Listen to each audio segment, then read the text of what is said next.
Hey everybody, what's up? Welcome. The third time's the charm, if you will. First time the camera went off, and then when I tried to go live, it didn't go live automatically, so I had to delete that one. And then finally, it decided to work, but I had it accidentally on the camera mic, which is kind of iffy right now. So yeah, now I've kind of gotten everything straightened out, but hopefully it'll work. And obviously, you guys can hear me by the volume dots down here showing being in green.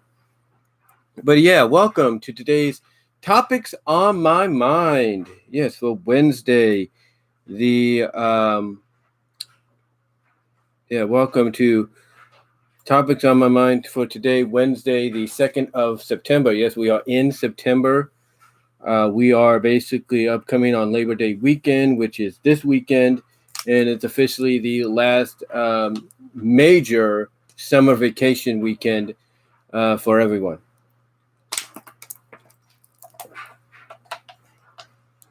So, yeah, welcome to today's topics on my mind. And we have a slew, as I say in the description, of topics to discuss. We do. First of all, the first topic we're going to talk about it's been making the news, making the rounds for the past 24 hours. I looked into this when I got home yesterday from work. I was surprised. I couldn't believe. Well, obviously I could believe it, but not really. But yeah, anyway, though, the first topic we're going to talk about is Nancy Pelosi. Yes, believe it or not, Nancy Pelosi is in the news again. Or is in the news. And this time she's in the news in a major, major way because apparently Nancy decided to make herself and all the other Democrats that are making this whole virus situation, this whole pandemic situation, or at least trying to help make it a lot worse than what it is in the views of many people, including our president. She decides to be as some people call it, a hypocrite, and go and get her hair blown out yesterday in San Francisco.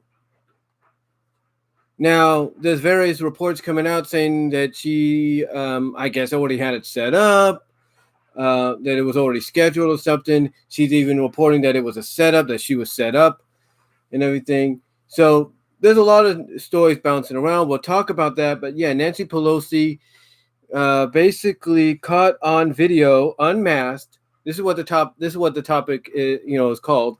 This is the first topic. Nancy Pelosi caught on video, unmasked, going to get her hair a blowout in San Francisco, and this may have ruined Biden and Harris's chances. We'll talk about that. When we get going on the topics here. Also, we have our second topic. We'll talk more. Our second topic here is we will talk more on the man that went off on the Walmart associate in Alaska. Yes, basically I talked about this. I did a separate video on it, which you can watch here, as well as listen to at my various podcast on my BW Rosa's Discussions podcast, which you can find in various areas where you'll also find this later on when it gets uploaded. But yeah, there's more on this guy. We'll talk more about him going off on the Walmart associate in Alaska. And this is just something that every reaction I have seen, I'll put it this way, is justified. It is indeed justified.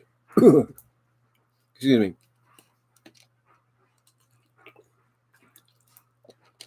Yeah, but is it? Excuse me. And don't worry, I don't have it. I just don't have a little thing in my throat. But anyway, we'll talk about that. Number 3, WWE's Thunderdome on Raw this past Monday night gets distastefully trolled again. Yes, more issues heading WWE's way as they get distastefully trolled once more. Number 4, Companies. The fourth topic after that, though, we're going to get a little bit more lighthearted, harder than a little bit as we go through the topics. Number 4, companies like Sony, Phillips, Vizo, etc., missing out on profitable market, or on a profitable market. I should put a. Forgot to put that. Don't worry. But missing out on a profitable market when it comes to selling 4K TVs that are both okay. That's what I should have.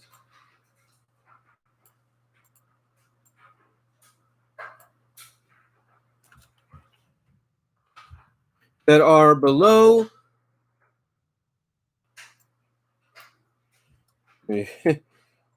Sometimes when you type these in a hurry, you kind of misspell things or misword them.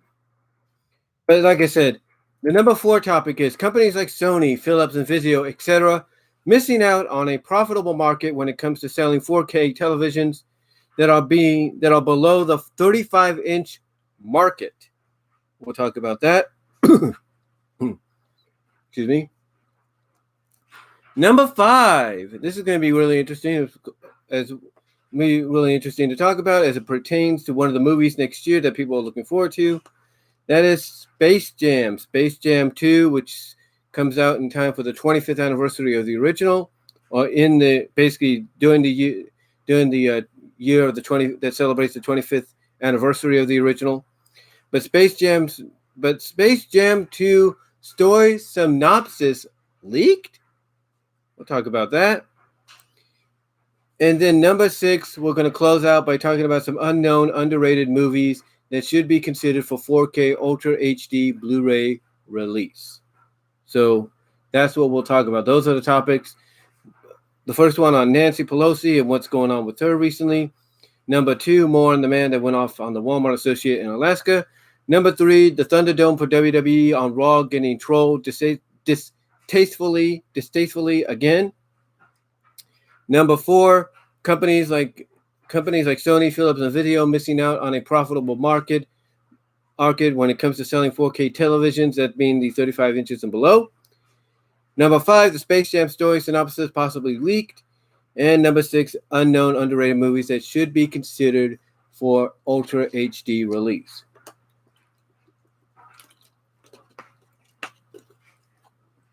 Okay, so with that said, as I copy this, okay, and hello to those in the live chat.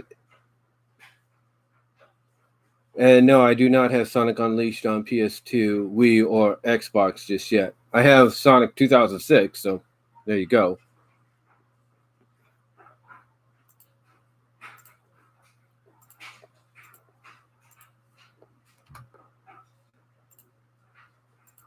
As I link this to some social media areas.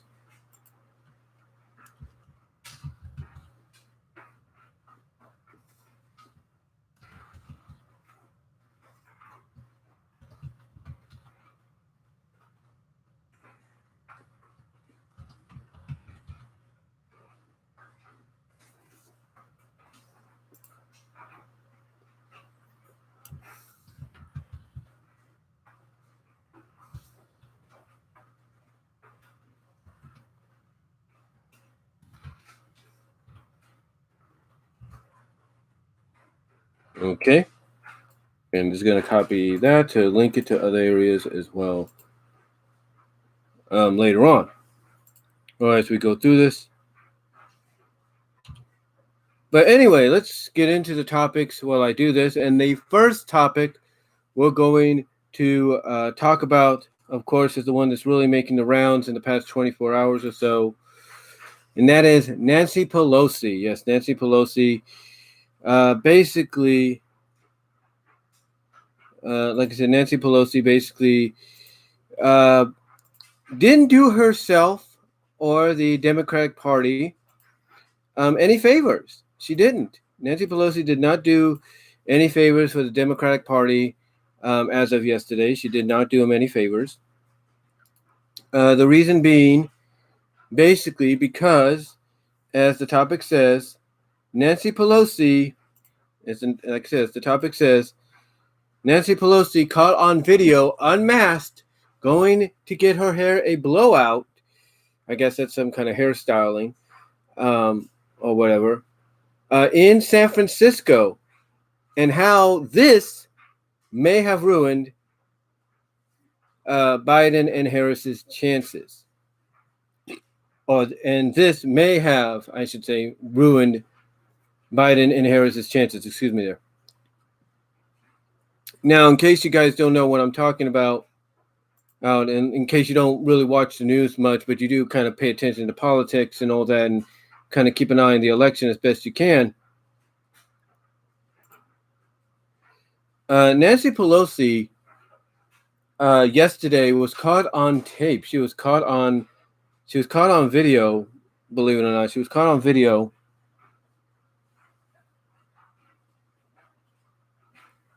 Like I said, Nancy Pelosi was caught on video yesterday. Basically going into a hair salon somewhere in San Francisco and getting a blowout. I guess it's some kind of hairstyling taken care of. She was basically going there to get her hair fixed, get a manicure, whatever. I guess get the works. And the moment this broke, because here's the thing, I didn't even know about this. I don't think anybody knew about this till they got home. But basically, I go on my computer. I turn on my computer. I let it run, let it set itself up and everything. And lo and behold, as I adjust the computer, my laptop here, but lo and behold, basically, we get home. A lot of us get home. And hello, Z-Tails. Nice to see you too in the live chat. But the moment we get home, a lot of us, I'm pretty sure, we go to check our Facebooks and our Twitters. And one of the first things we see is news outlets like Fox News, CNN, like Fox News, CNN, ABC, NBC, CBS, local news in our area, like here in the California, like KGO, KGO7, KTVU, Fox 40, ABC 10, CBS 13, places like that, all reporting the same thing, and that is Nancy Pelosi caught on tape or caught on video going to get this done, unmasked, mind you, going into a hair salon or some kind of beauty parlor in San Francisco to get her hair a blowout or something like that, or to give her hair a blowout. Put that in there. And this has come under fire and because of this, she has come under fire by a lot of people. She has come under fire by a lot of people because it's like, how dare you? Because a lot of people are like, how dare you? How dare you do this? You tell us this is not safe. You have your nephew shut our state down almost by saying places doing this kind of stuff is not safe. And yet here you are walking in cozily as you mind to get your hair blown out or whatever done. And yet a lot of us have to go sit outside and get it done in heat, maybe in hot weather and all that. And yet you're just moseyly walking into a place and it's like it's no big deal, like it's just a regular day. That's how it made a lot of people feel. It made a lot of people feel upset, and it infuriated a lot of people. And quite honestly, what she may have just done here is ruin any chance that Joe Biden and Kamala Harris had at the presidency and vice presidency.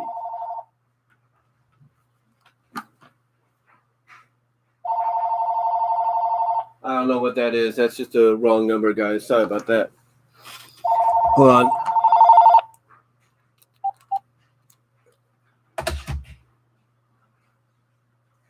There we go. Sorry about that. Telemarketers. But like I said, all she may have done is she may have ruined any chance that Joe Biden and Kamala Harris have at becoming president and vice president, because obviously we all know she's one of the lead people, or one of the head people that want to see these two become president, or want to see these two win. She's one of the lead. Basically, she's one of the people leading the charge and the support. So obviously, she wants to see them win. And she wants to see them win. She wants to get Trump out. But yet, doing stuff like this, it doesn't help. It doesn't help their chances, because basically what you're doing is you're pretty much telling the world, or telling the country, oh yeah, this whole pandemic deal, this whole virus deal, it's not as bad as we make it seem to be. And the reason it's not as bad as it seems to be is we're just making that up to get rid of Trump. And here's the deal. Here's the deal. A lot of people will look at this and they'll probably ask the same question. If that's the case, why don't you just come out and say, oh, we just made this up because we want Trump out because he didn't accept the impeachment? I mean, it's like that Simpsons meme that people put out on Mr. Burns. That meme being, of him saying something along the lines of, this didn't work. Okay. It's like, it's a Simpsons meme where Burns is like this, and he's like saying the line of, okay, that didn't work, unleash this. And basically they put words under there, like, for example, when it came to the impeachment, they're like, they have that scene gifted out, if you will, where it's like, well, basically it's him saying, or representing what they're saying, like, impeachment didn't work, unleash the virus. And that's what it is. That's what it is. And a lot of people, like I said, are upset about this because, again,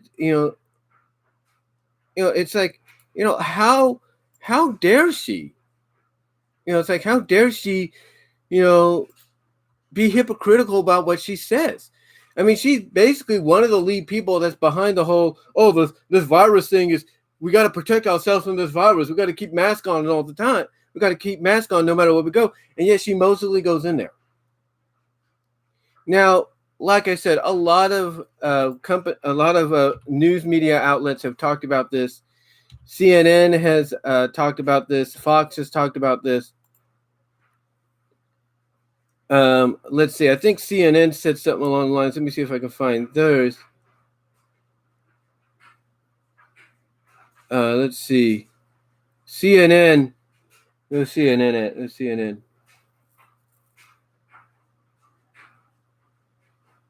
Okay, here's CNN. They said this 1 hour ago.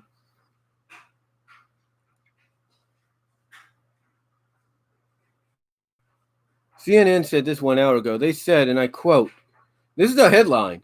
This is what the point, but with Chris Cezilli, Chris Cezilli. I'm sorry if I pronounced that name wrong, but this is what Chris Cezilli said, and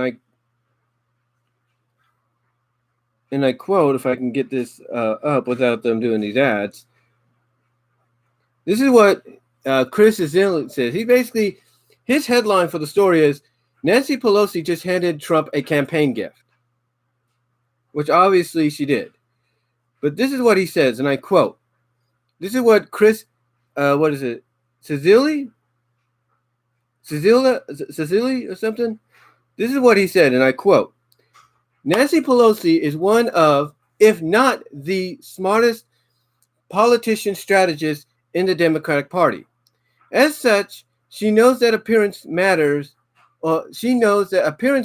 matter in politics a lot, which is why her decision to have her hair done indoors at a shop in San Francisco makes so little sense. Let me repeat that.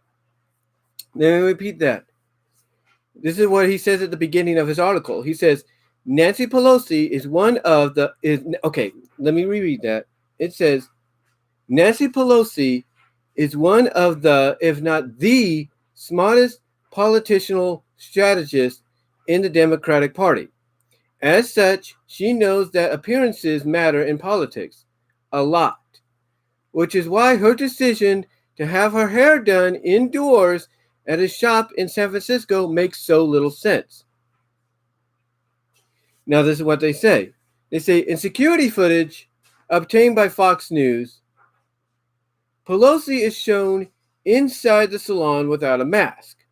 Fox also reported that the owner of the salon, Erica Kuros, was angry that Pelosi had been allowed to violate the rules put in place during the virus pandemic that mandates haircuts can only be given outside. Pelosi said it was a slap in the face that she went in. You know that she feels that she can just... Okay, this is what the owner said. This is what the owner of the salon said. She says it was a slap in the face that she went in, you know, that she feels that she can just go and get her stuff done while no one else can go in and I can't work. Now, Pelosi, her office responded by telling CNN that the speaker had worn a mask for the entirety of her visit, except for when she had her hair washed. The security footage shows Pelosi with what appears to be wet hair. This business offered for the speaker to come in on Monday and told her that they were allowed by the city to have one customer at a time in the business. Pelosi spokesman Drew Hamill said the speaker complied with the rules as presented to her by the establishment. So basically, they're trying to counter the security footage by saying, you only caught part of that. You didn't see the whole thing. You didn't see the whole thing. That's not all true. It doesn't matter. It doesn't matter. And I think that's why the salon owner was angry, because it doesn't matter. Look, when I go to work, where is it? When I go to work, I got to wear this all the time. When I go into an establishment like Subway or Burger King or wherever, I got to wear this. When I go and get gas, when my mom picks me up from work at times, and she asks me, okay, and she tells me, okay, we got to get gas before we head home. Every time I go to the gas station, I got to wear one of these. That's what I got to do. That's what I got to do. And here's the thing. That's what's upsetting a lot of people, including the salon owner. That Pelosi could just walk in there without any care in the world to get her hair done. I mean, I think, here's what I'm trying to say is, as I move this a little bit more upwards,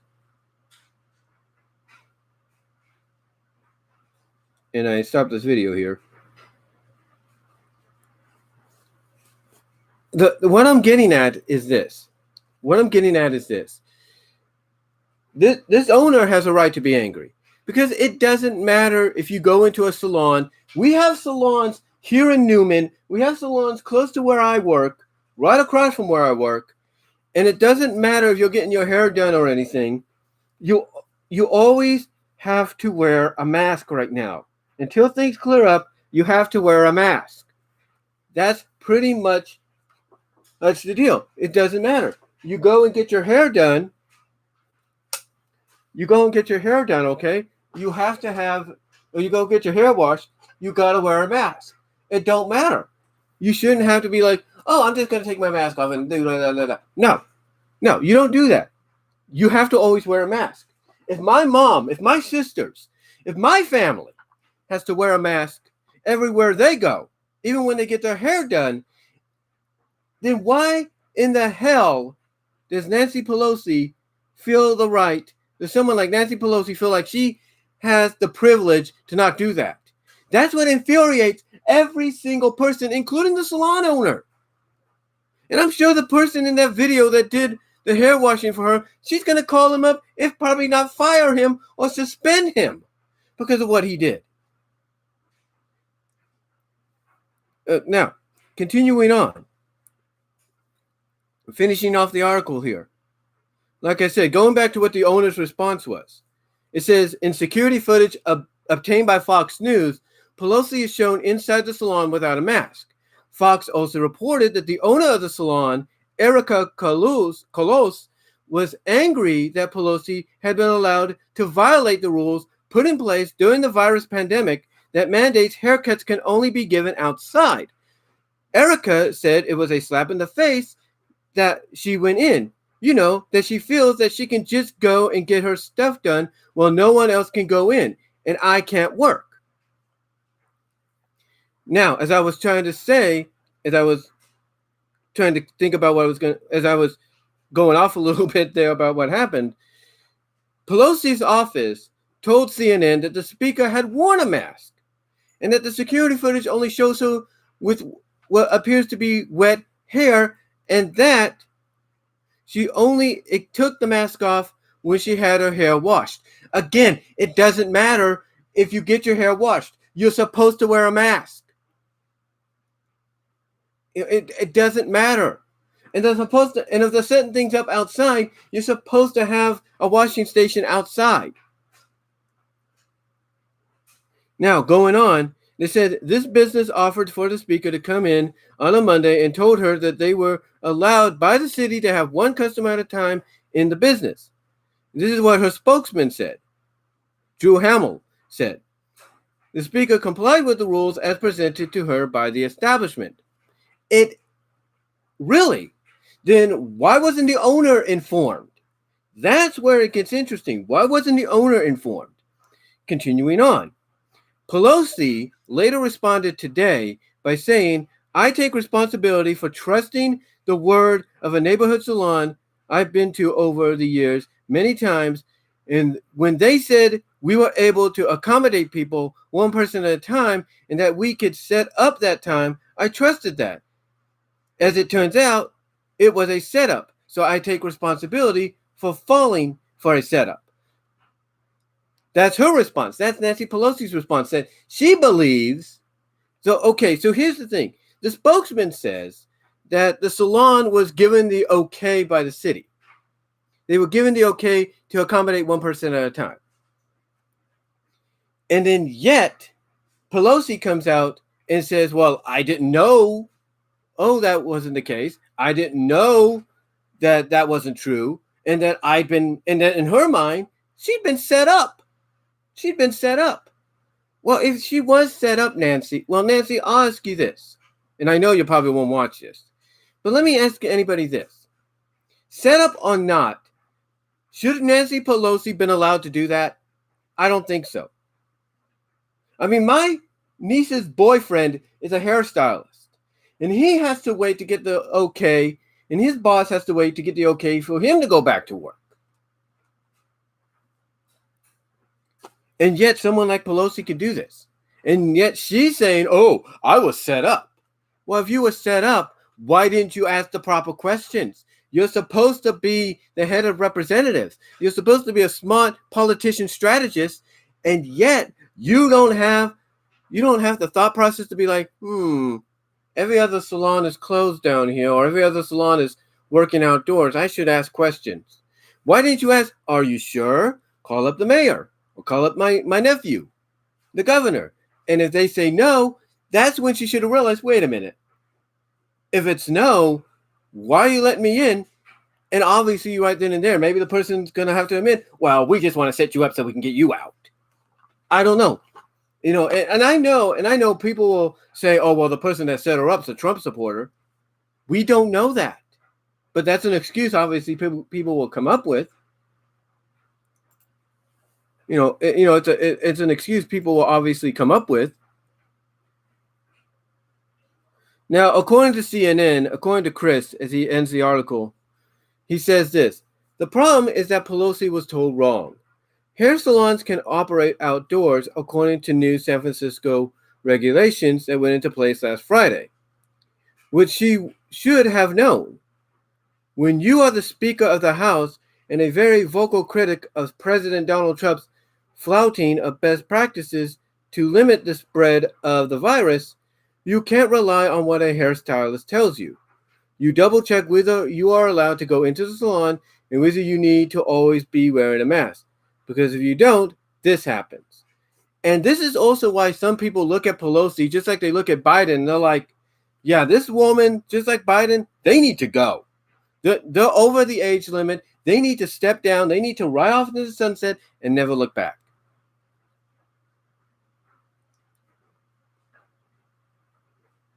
Now, Trump did tweet out a few things.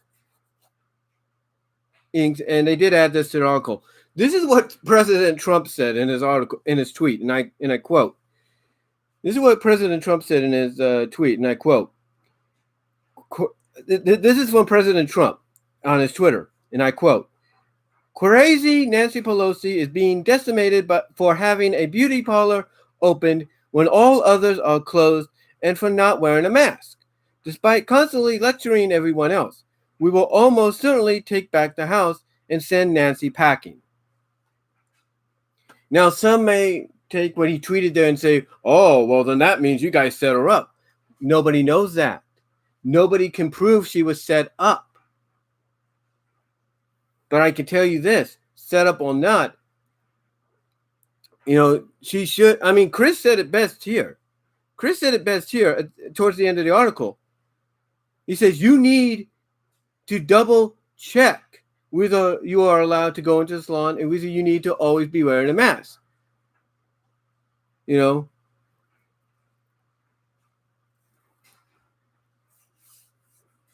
And then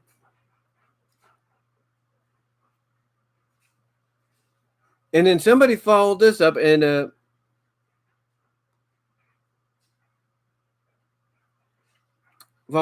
they said in a tweet that I guess they said was a right-wing troll account or something. I don't know, which was then retweeted by Trump. This is what one person said in a tweet.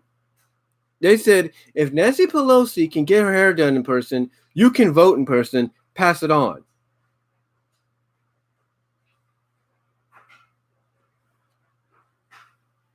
Now, this is what Chris continues to say, and I quote, what Pelosi did was hand Trump, whose entire strategy, such as it is, in the 2020 campaign, is to troll liberals and media, a massive gift-wrapped present with her salon trip. For Trump and his Republican allies, the whole episode affirms everything they have been saying these last few years about liberals. Now, this is what they also say. Whether Pelosi thought she was following the rules in place is lost entirely in the Trump campaign's rush to use the incident as a symbol of the do as I say, not as I do culture that they argue pervades the Democratic Party on the virus and everything else. This tweet from Trump's campaign, which the president also retweeted on Wednesday, gets at that point. Basically what they have is a video comparing two things. They have a side-by-side video. It says, on the left, Nancy Pelosi shaming Americans saying you must wear your mask. On the right, Nancy Pelosi yesterday violating the rules for salons and not wearing a mask. Now, Chris goes on to say that Pelosi knows that Trump's campaign isn't going to give her the benefit of the doubt, ever, and that they are always on the lookout for proof that liberal leaders actually have two standards, one for them and one for everybody else. Given all that, it's hard to imagine why she would make a mistake like this one. It's a totally unforced error and one that allows Trump for a day or two at least to change the subject from his handling or mishandling of the ongoing virus epidemic that has sickened more than 6 million Americans and killed almost 185,000. Now, that's from CNN. Excuse me, I'm going to shut some windows here and get the air conditioning going.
Okay, guys, just had to get the air conditioning going. It's getting a little warm. it's 84 outside, 81 in the house, so you don't want to take any chances, especially when the temperature is supposed to be about 96 today. Or so they say. But anyway, like I said, CNN, they're not the biggest fan of Trump. We know that. But obviously they realize that what Pelosi did here was stupid. I mean, Pelosi is supposed to be, as they put it, a very smart political strategist. Like, she's supposed to come up with plans and ideas to try to get the Democratic Party more control, especially during this campaign year. And to them, all she did was basically probably screw that up. And she might have. She might have indeed screwed that up. Again, she might have indeed, screwed that up. Now, Fox, let's see, Fox has an article. I know that, here we are. Fox, which a lot of people say is pro-Trump, basically like CNN is pro-Democrat, Fox is pro-Republican or whatever. Fox even reported, this is what Fox said. This was reported by, I want to give him credit here, just like I did with Chris on CNN in his article. Brooke Singman reported this, and I quote, House Speaker Nancy Pelosi visited a San Francisco hair salon on Monday afternoon for a wash and blowout. Sorry about that. I was just clicking off the video there. But let me repeat that. And I quote, this is what Brooke Singman said, and I quote, House Speaker Nancy Pelosi visited a San Francisco hair salon on Monday afternoon for a wash and a blowout, despite local ordinances keeping salons closed amid the virus pandemic. In security footage obtained by Fox News and timestamped Monday at 3:08 p.m. Pacific. Let me reread that. In security footage obtained by Fox News and timestamped Monday at 3:08 p.m. Pacific time, the California powerhouse is seen walking through East Salon SF in San Francisco. East Salon SF in San Francisco with wet hair and without wearing a mask over her mouth or nose. The stylist doing her hair can be seen following her wearing a black face mask. And I repeat, in security footage, let me reread all of that, okay? I know about 40 minutes in, but let me reread this. In security okay, let me reread this, and I quote, House Representative Nancy Pelosi visited a San Francisco hair salon on Monday afternoon for a wash and a blowout, despite local ordinances keeping salons closed amid the virus pandemic, Fox News has learned. In security footage obtained by Fox News and timestamped Monday at 3:08 p.m. Pacific time, the California powerhouse is seen walking through East Salon SF in San Francisco with wet hair and without a mask over her nose or mouth. The stylist doing her hair can be seen following her wearing a black face mask. Okay, now continuing on. Salons in San Francisco have been closed since March and were only notified they could reopen on September 1st for outdoor hairstyling services only. President Trump reacted in a tweet Wednesday, just like I wrote, saying crazy Nancy Pelosi is being decimated for having a beauty parlor opened while all others are closed, and for not wearing a mask despite constantly lecturing everyone else. We will almost certainly take back the house and send Nancy packing. Now, the salon owner, I've mentioned her before, in a phone interview with Fox News on Tuesday, shared details of Pelosi's visit. Pelosi explained she has independent stylists working for her who rent chairs in her salon. One of the stylists who rents a chair from me contacted me Sunday night. A screen grab of the text message she received from one of her stylists and obtained by Fox News said, "I'll be there at 2:45 tomorrow. Pelosi's assistant just messaged me to do her hair."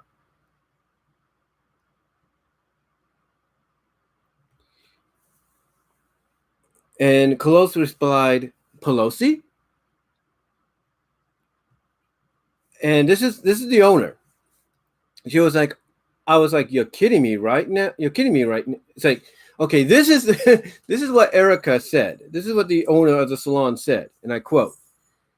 I was like, "Are you kidding me right now? Do I let this happen? What do I do?"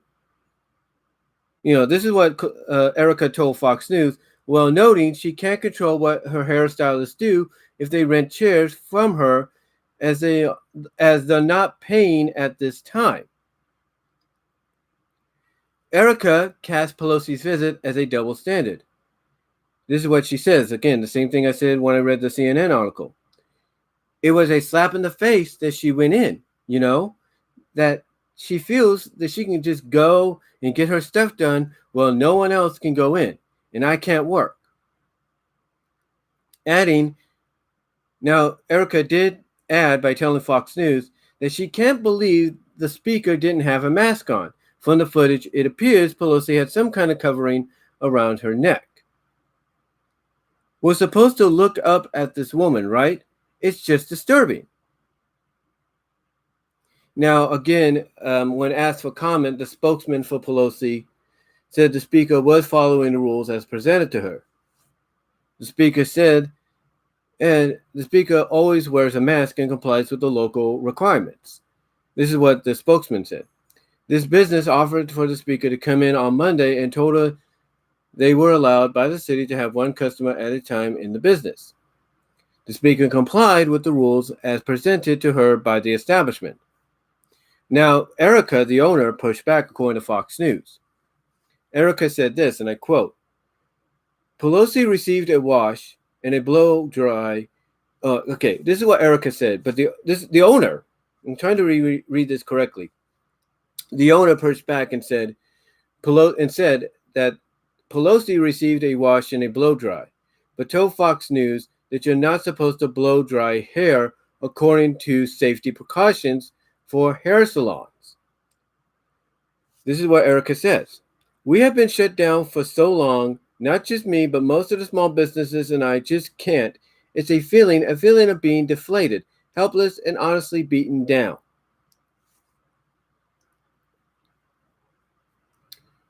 Now, this is what she also says. She says, I have been fighting for 6 months for a business that took me 12 years to build to reopen. I am a single mom, I have 2 small children, and I have no income. She goes on to add, the fact that they did this and she came in, it's like a slap in the face. Now, Erica did tell Fox News that she had expected to be able to reopen her salon in July and prepared her space in accordance with local guidelines. Erica goes on to say there were rules and regulations to go by to safely reopen, which she did, but she was still not allowed to open her business, noting that she installed plexiglass partitions between sinks and seating areas and ensured that all salon chairs were 6 feet apart, along with proper air circulation for open windows.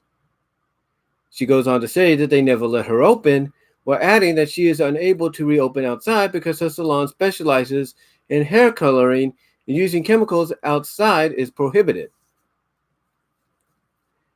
But Erica said she's not alone in the hardships she had faced and closures during the virus pandemic.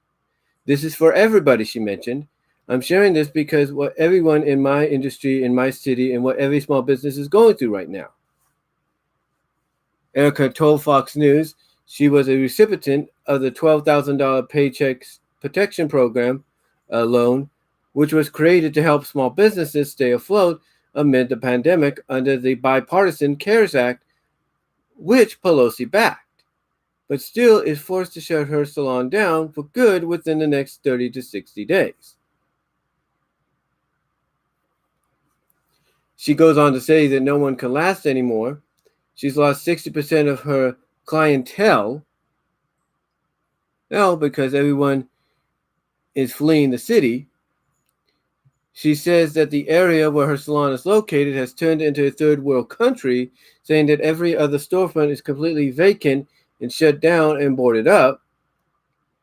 And because of the shutdown and the store closures, we've lost people, my clients, and my employees, and that is due to the politics in San Francisco. She added. She said, adding that the homeless population is everywhere and defecating all over the city. She says it's gotten so extreme, it is so night and day from what it was a year ago that everyone is fleeing. Now, she might be over exaggerating on that, maybe not. But the point she's getting at basically is, Pelosi. Now, Fox didn't add in Pelosi's reaction, but Pelosi basically, she's supposed to be smart and everything, but obviously she wasn't smart enough to ask the questions needed. She wasn't smart enough to ask that. So, yeah, apparently she shot herself and the Democratic Party in the foot here. Whether she followed the guidelines or she didn't, she shot herself in the political party in the foot. She basically, like I said, may have ruined any chance Biden and Harris had at winning the election. So, yeah, she didn't do herself any favors. She didn't do Biden and Harris any favors. She basically screwed up, is what she did in a big way. And let's not forget, her seat is also on the line in this election. And by doing something like this, she pretty much, as Trump would put it, kissed that seat goodbye. But yeah, she screwed up. She screwed up royally. Now Trump also puts this in here. Let me see. This is one I don't know when he tweeted this. He tweeted this 8 hours ago, but this is what Trump says. He says the beauty parlor owner must really dislike crazy Nancy Pelosi. Turning her in on tape is a really big deal. She probably treats him like she treats everyone else. And she strongly supported a Kennedy who just lost in all places, Massachusetts. Now, depending on how you feel about the Kennedys, some like them, some don't. Some look at the Kennedys as being the only positive about the Democratic Party in the past, past and present. Depending on how you feel about that, still, it's like, what are you going to do? Now, Emerald Robinson came out, and this is what she said. This is what she said, Emerald Robinson. This is what she says, and I quote, and this is on her Twitter. She says, Nancy Pelosi closed all the hair salons in California, which is full of actresses, models, reality stars, trophy wives, and minor celebrities who spend their days getting their nails done before lunching with the makeup artist. It's the worst possible crime. Pelosi is finished.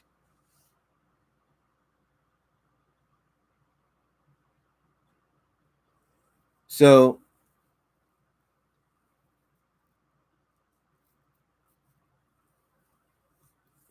yeah, everybody's just like roasting her right now, and obviously she's got no one but to blame but herself. So yeah, like I said, she's got no one else to blame but herself. And let me ask you guys in the live chat, do you believe what she says by, she was set up? Or do you think maybe this pretty much ruins her chances of the re-election in the House and pretty much probably downplays the whole virus pandemic? What do you guys think? Let me know in the live chat in the comments later on, but let me know what you guys think, because obviously this doesn't paint a good picture for her. It doesn't paint a good picture for the Democratic Party. It doesn't paint a good picture for Biden or Harris. It doesn't. It doesn't paint a good picture for them, because it's like, you pretty much screwed your fellow Democrats is what you did. You pretty much screwed your fellow Democrats. And that's not a good thing. Sorry about that there. I don't know if anything happened, but anyway, you pretty much ruined any chance they had. I mean honestly, like I said earlier, even it doesn't matter where you go into, whether it's a gas station or wherever, you are required to wear a mask right now. If not, no service. Now, are those that try to go in without a mask? Absolutely. But they always get told no, and I'll get into that in the second topic. But yeah, she's being roasted here. This woman's being roasted. New York Post, whether you believe it or not, says Pelosi refuses to apologize for Salon on Jaunt, says she was set up. Sacramento Bee says California beauty group appalled by the hypocrisy of Pelosi's hair salon visit. KORN 4 in San Francisco says Pelosi gets haircut inside salon despite orders.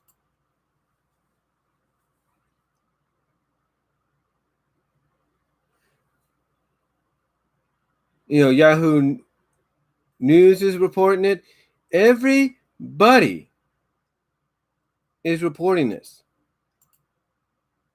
And I think what this is going to do is it's going to downplay the virus in a big way. Maybe not as much, but it's going to downplay it to where now Newsom and other governors are going to be like, okay, fine, you don't have to wear a mask anymore. We get it. Maybe it's not as bad as we said it was, Or it's going to get them to admit, okay, fine, maybe we inflated the numbers or exaggerated the numbers because we don't want Trump in office anymore. Can you blame us? They're going to have, something's going to come out of this. And what it's going to come out is, yeah, people are still going to wear the mask, but now it's going to be optional because you see this and it's like, well, she doesn't have to wear a mask, do we? So, yeah, if you don't want to wear a mask, get ready for probably some big news coming out from your local governor saying you don't have to, we're going to give you the option now. You don't have to wear a mask anymore. Whoopee! Yeah, but yeah, she's getting roasted all over the place, man. She is getting roasted. And she's got no one but to blame but herself. Now, KTVU of Fox 2 in San Francisco, they're also part of the Fox network, reported this. They said a trip to, and this was reported by Michael McLaughlin 9 hours ago. And he says, and I quote, a trip to a San Francisco salon has turned into controversy for House Speaker Nancy Pelosi, whose office tells KTVU she didn't think she did anything wrong by getting her hair done indoors on Monday. Security footage reported on Fox News showed Pelosi with wet hair and without a mask covering her face inside of E-Salon in apparent defiance of virus rules or virus 19 rules. We'll put it that way. Let me reread that. Security footage reported on Fox News showed Pelosi with wet hair and without a mask covering her face inside of E-Salon in apparent defiance of the rules. In San Francisco, face coverings are mandatory in most public settings. Salons may only cut hair outdoors under new rules that took effect on Tuesday. Now, again, this is what they said. Again, going by repeating what Drew Hamill said, Deputy Chief of Staff for Pelosi. This is what he says. Again, repeating what he says, the speaker always wears a mask and complies with local requirements. The businesses offered for the speaker to come in on Monday and told her that they were allowed by the city to have one customer at a time in the business. The speaker complied with the rules as presented to her by this establishment. Now, on Tuesday afternoon, E-Salon, because this is what they said. E-Salon, on Tuesday afternoon, E-Salon appeared to be closed. KTVU has yet to reach the salon owner. But according to Fox News, owner Erica Colos said that Pelosi had an appointment with a stylist who rents space in the Union Street salon. Again, this is what Erica says, and I quote, it was a slap in the face that she went in. You know that she feels she can just go and get her stuff done while no one else can go in and I can't work. Now, again, that's what Erica said. Basically, she said it was a slap in the face, and that basically she feels that Pelosi could just go and get stuff done while everyone else has to stay at home and can't do anything.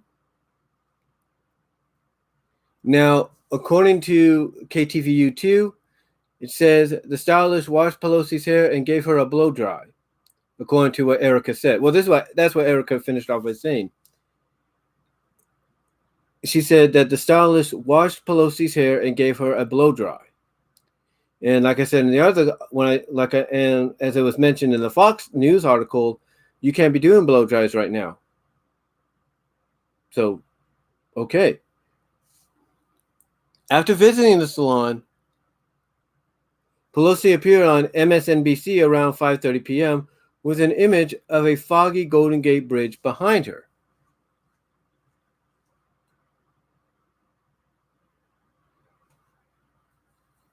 Now, here's what's interesting. This is what KTVU adds. Harmon DeHillen, an attorney and co-chair of lawyers for Trump, says Pelosi and perhaps even the salon should be fined. DeHillen said she is a disgusting hypocrite, referring to Pelosi. The attorney and co-chair of the Lawyers for Trump goes on to say, I've represented other types of businesses that have been severely punished for violating the very same law that Nancy Pelosi broke yesterday or on Monday. Some people say they don't fault the stylist. They go on to say, a big politician says she wants her hair done. You've been sitting on your couch for 6 months. You're going to take the opportunity. I don't judge the person personally because I understand they need to make some money. This is quoted by Rory Cox, co-owner of Ubalance, a personal fitness gym.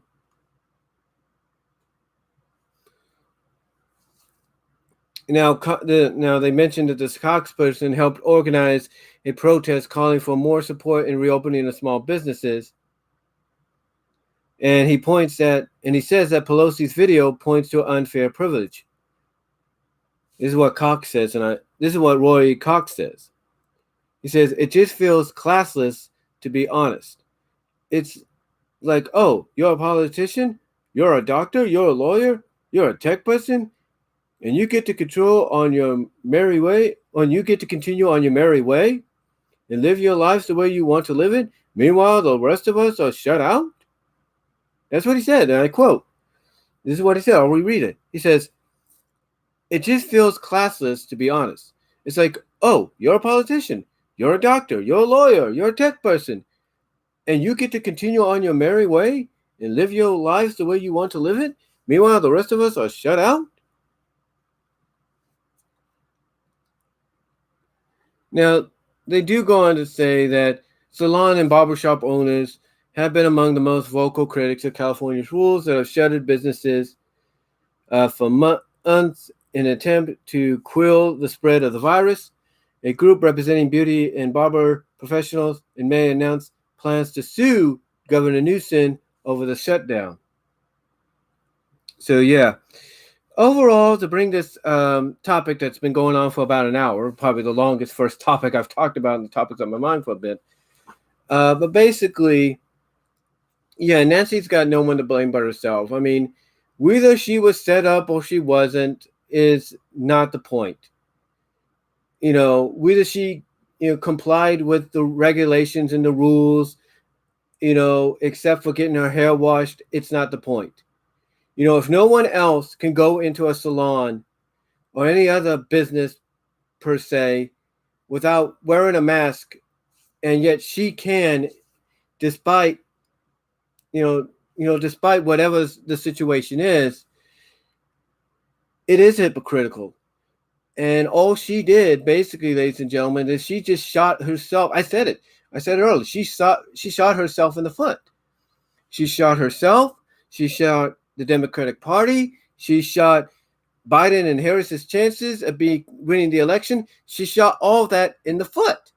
She did. She just basically took a gun and poof, shot it right in the foot. You might as well kiss Biden and Harris. Might as well kiss, as of right now, the election goodbye. I mean, it's like that Chris guy said on CNN. She basically gave Trump a gift.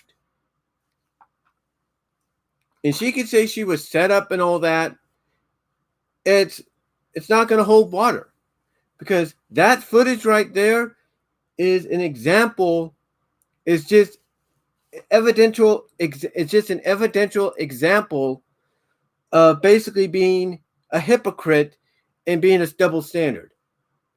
What she's going to have to do to save face is come out and apologize for what happened, and probably even admit her real reasoning behind, wanting everybody to wear a mask, or behind, this and that. She's going to basically have to swallow her pride and probably come out and say, and I say this with all due respect, but she's basically going to probably have to come out and say, yeah, the reason I have been acting like this over the past several years is I just don't like Trump because he beat Hillary Clinton in the election.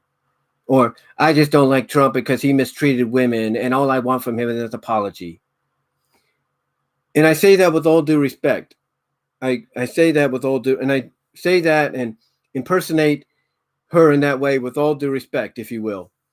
But the point is, she's going to have to do something. She's probably going to have to come out and say, yeah, the virus numbers are not as bad. The case numbers are not as bad as they are. We just made it up. We had the media make it up because we want to make Trump look bad, or whatever. She's going to have to do something to save face. And what this does, honestly, if you want the truth, you want the absolute truth, this probably is the first step in this whole virus pandemic coming to an end quicker than you think. Because you know what? A lot of people are going to see this and they're going to say, well, if she can do it, everybody else can. And she's 80 years old. She's one of the more receptive people when it comes to this. She is. She is 80 freaking years old. She's in the category of people that are receptive to this virus, probably more so. And yet, she feels she has the right that she could do this. Whether she feels she was set up or not, that's beyond the point. What she did, what she should have done, and again, this is what the guy on the CNN article said, what she should have done is ask the questions. Just like I mentioned, she should have asked the question of whether or not the establishment can do this, make sure they had proof they can do it, and if not, should have just said, okay, fine, I'll just go somewhere else where they follow the rules. And that's it. That's it. And whether or not people are going to come out, like I said earlier, and say that the guy is a Trump supporter, maybe, and the footage was turned in just to make sure she's removed. That's not the point. The point is she's a major figure. She's one of the lead people that are against Trump, trying to get him out of office. She's the one that led the freaking impeachment trial to try to get him out earlier this year, or late last year, earlier this year. She's one of the people that did that. And now she decides she's just going to mosey on in into an establishment, whether she wore a mask for a majority of the visit or she didn't, or she didn't for part of it. Again, that's beyond the point. That is beyond the point. And the thing is, she needs to swallow her pride. She needs to finally come out and acknowledge what she did. She's going to have to come out and apologize. Whether she wants to apologize or not, because if she doesn't apologize for the trip, like the New York Post is saying, if she doesn't apologize, it's just going to be more evidence people need. I mean, Trump's going to use this now and be like, see, it's nothing really bad. No one's really getting infected. I know. Trump's going to come out and say, now I know the truth. I see the truth. And if you don't like me being your president and you're just making up these numbers, come out and say it. Come out and say it. So, so this is something that's really going to have a major effect. It may not seem like it now, but it's going to. Not just on her, but on everything. And honestly, you know what? That leads into my next topic. The next topic I want to get into, because I'm bringing this one to an end. It's been going on for almost 70 minutes. So we're going to go into the next topic, and it's kind of blends itself in with this one. And that is more on the man that went off on the Walmart associate in Alaska. Now, it's funny that we bring up what's going on with Nancy, because she should have been refused service no matter what. I mean, if she didn't wear her mask and the person doing her hair did, she should have been refused service. She should have been. No matter whether she's Nancy Pelosi, head of representatives or not, she should have been refused service. Just like this guy got angry about. Now, here's the thing. This guy shouldn't have gone off. Now, going on to the second topic, and basically more on this individual. Now, like I said in my video that I did on it, I didn't know where this Walmart was. Obviously, it's in Alaska. Some people would say Alaska's not as bad as every place else. But still, basically, this guy went off in a way that's like, you can understand maybe why he's angry, but still, comply. Just comply with it. I mean, you know what's going to happen. This guy's going to see what's going on here and say, hey, if Nancy Pelosi could go into a public area without a mask, so can I. And he can go back to the Walmart in Alaska, to that Walmart, and tell my fellow associates at that store, yeah, you heard about Nancy Pelosi, right? Well, if she can come in, so can I. So get out of my way. He could do that. He'll be able to do that now, because now there's evidence. There's visual evidence of someone that's always in the public eye doing that. But getting back to this guy did not have to go off the way he did. He did not. He did not have to, he did not have to flip the bird. He didn't have to go on the tirade. He did. All he had to do was comply. That's all he had to do. Now, yes, was one of my fellow associates at that Alaska store wearing the mask over her mouth but not her nose? Yeah, she was. And that would be something that he could also use in retaliation. He could. But the point is, he shouldn't have gone off. He should have just been polite and just left. He should have been, okay, fine. I'll go someplace. I'll take my business elsewhere. And that's all he had to do. But it wouldn't have mattered where he gone. It wouldn't have mattered. He would have gone to the Target across the street there. It wouldn't have mattered. He would have gone to a Starbucks or a local store there in Anchorage. It wouldn't have. Because all they're going to be telling him is the same thing. Wear this. Wear the mask. When you go in, wear the mask. Because if not, you're going to be refused service. You are. And like I said, we deal with these kind of people at my Walmart that I work at. Some will walk in, whether they're wearing a mask or not. They'll walk in through the screening area, which is the pharmacy entrance. And we'll have to tell them go the other way around. They'll try to argue, but we'll say, please, just go all the way around. And sometimes they'll comply, and sometimes they won't.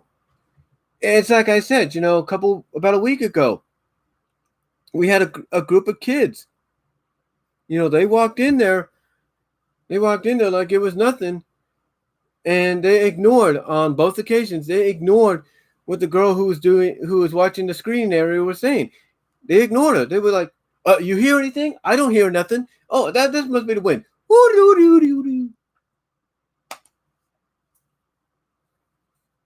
It's like I said. It's like I said in the video. This is only temporary. And people like this guy and anybody else, no matter what Walmart they go to across the country, have to realize this is only a temporary deal. That's all it is. No matter what Walmart around the country, if not the world, they have to realize this is a temporary deal. If you live in Japan, you live in England, you live in Australia, you live in Canada, all the Walmarts are following the same regulations, the same rules. If you don't wear a mask, you can't be served. We can't allow you in. And that's it. And these people, and this man has to understand that. And here's the thing. If he's a religious man, it's like I said, God himself would be like, hey man, don't do this. Don't do this. Don't flip the bird. Don't tell these people to go back to work for Satan or anything like that. That's not what you do.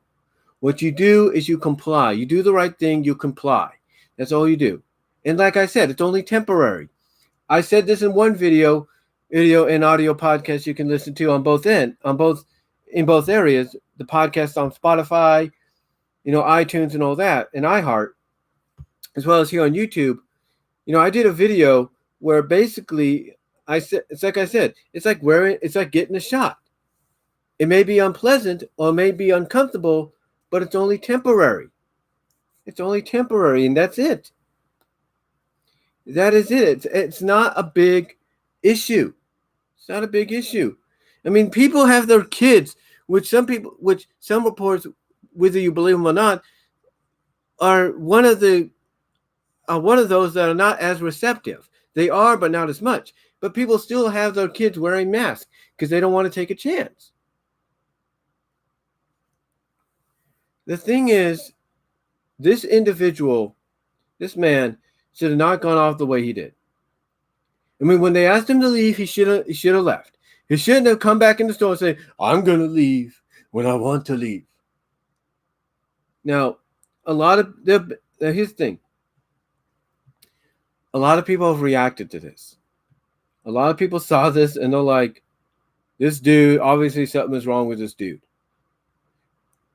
It's like, I don't know we don't know what made him, the thing is, it's like, you would think normally a guy like him, who could be in the category of being receptive to this virus, would comply and understand, but obviously he didn't. It's like, I don't know. I don't know. But like I said before, we deal with a lot of this stuff at Walmart, and what we got to do is basically do what this girl did, what these people did, what these fellow associates of mine in Alaska did, and that's stand up to this guy and calmly ask him to leave and have a nice day. That's it. Just stand your ground. Don't let them get to you. Just be respectful. Do as you're trained. And that's it. Did this guy probably get under the skin? Absolutely. Did they want to blow off steam when they got on their break, or they went home, or they went to lunch? Absolutely.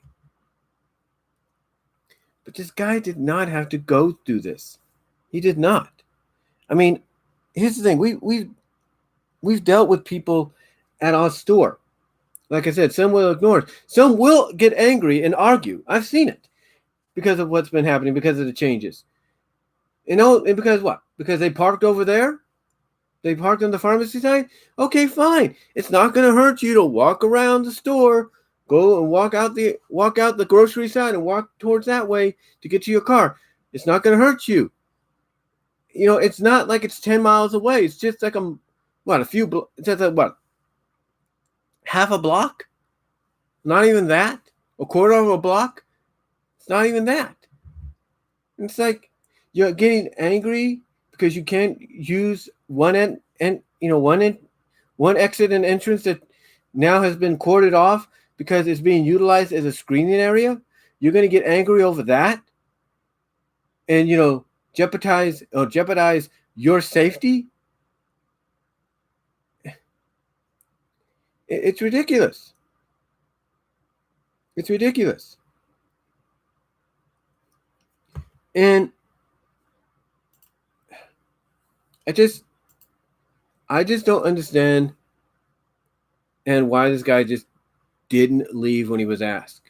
If he's a godly man, God would want you to not get into something like this, not be confrontational, and basically do as they asked. But obviously something was wrong with this guy. I mean, it seems that he is a Trump supporter, but as I said in that video, even Trump would not want to see something like this. Even Trump would be telling this guy, hey, I know you don't like it, but this is a temporary deal. It'll be over before you know it. And that's it. I just don't understand, what this guy's problem was. Is there something mental inside of him that he went off? I don't know. Is he in the beginning stages of dementia where he thinks it's another decade and he's fighting for his rights? I don't know. But again, as I said before, I'm proud of my fellow associate in Alaska for standing up for doing the right thing. I'm proud of her and my other fellow associates at that Alaska store in Anchorage. I'm proud of them for doing this, for standing up, because you know what? We don't need this. We don't need people causing trouble. All we want to do is, keep things safe and healthy for a lot of people. And if that means when you enter the establishment, you have to wear a mask for your duration there, so be it. Don't argue about it. Just do it. That's it. It's like people tell me about me going to the dentist. Sooner or later, don't argue it. Just make the appointment, get it done. And that's it. And sooner or later, I am going to get it done. I am. But the point is, if this guy would have just complied by putting a mask, the sooner he put it on and then left the store after he was done shopping or doing whatever he needed, the sooner he could took it off. That's it. It's not a big deal. It's not a big deal. But yeah, again, I'm proud of my fellow associates in Anchorage, Alaska for doing what they had to do, standing up to this guy, but doing it in a calm, respectful manner, as we're all trained to do. Because honestly, they could have easily gone off on him too. But I'm proud of them. Again, a lot of people have seen this video. They're reacting to it. And they're like, yeah, this guy, something's wrong with this guy. But again, the only negative I could probably throw on it is this guy will probably show back up again. And because of what happened with Nancy, is probably going to say, hey, look at that. Did you know about Nancy Pelosi, right? Well, if she could go in without a mask, I can. People will use that argument now. They will. So, yeah, but this guy shouldn't have done what he did. And like I said, I've seen people do this. I've dealt with people that have done this.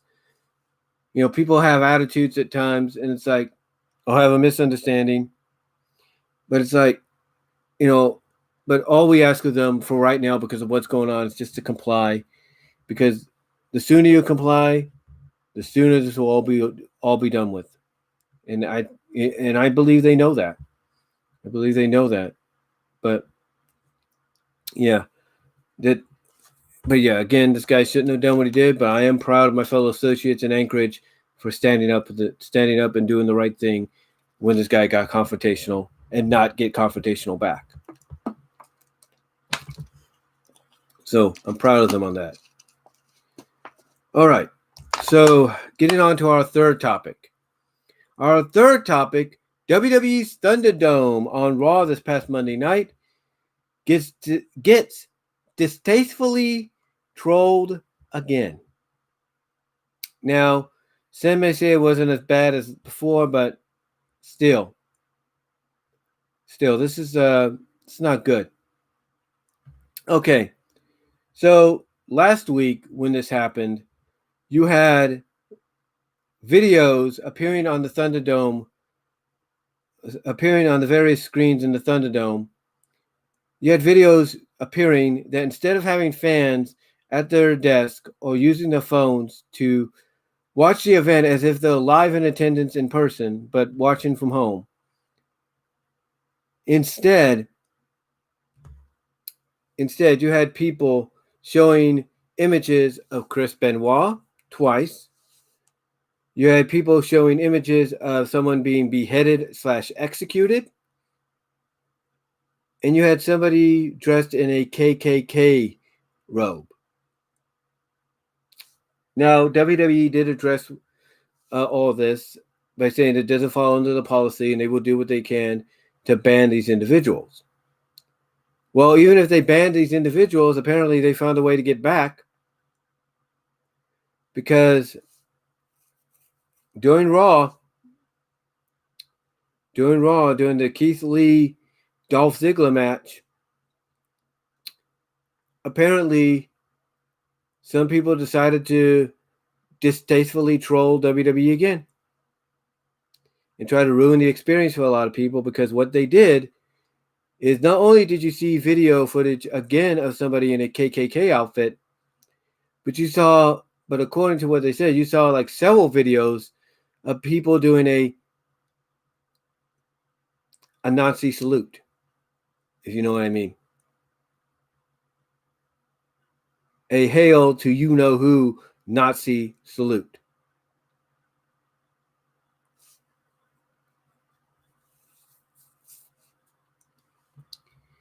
And yeah, this is not good. This is not good for WWE. It's not a good image for them, period. Because, what they're trying to do is they're trying to provide a more semi-normal experience, even if it's virtual, for the fans when it comes to the shows. They're trying to provide them with a more semi-normal experience. But when you have people for the past 2 weeks doing this, then that's not good. That's not good at all.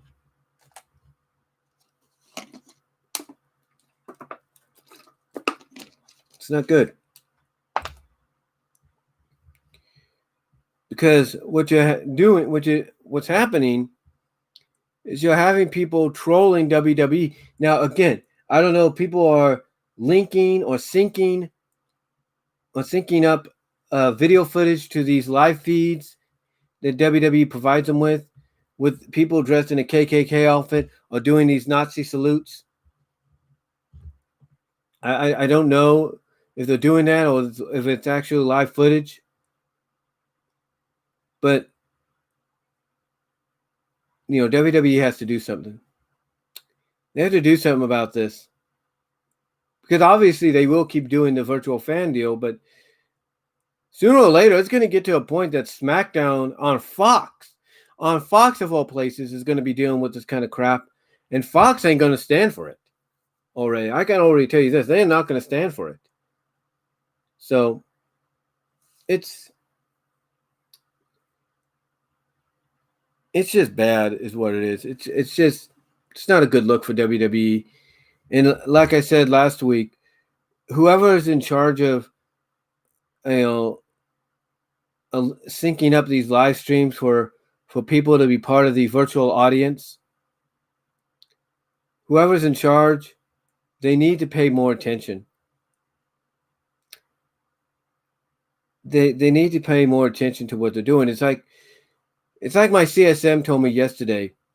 I had what was known as the TC, which is basically the answer to an Android, which allows us to look up information, keep track of things, stuff like that.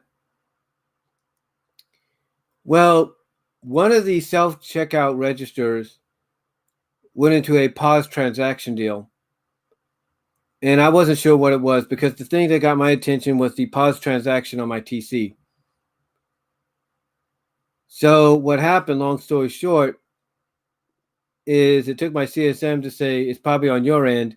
So I looked down, and believe it or not, right at the bottom in white and blue, in white with blue lettering, it says resume transaction. So I pressed that and everything got back and everything resumed. And she said, see, it's your end. You need to pay attention, Brian. And I do most of the time. And I told her, yeah, I do. I said the thing that caught my attention was the pause transaction deal because it stood out.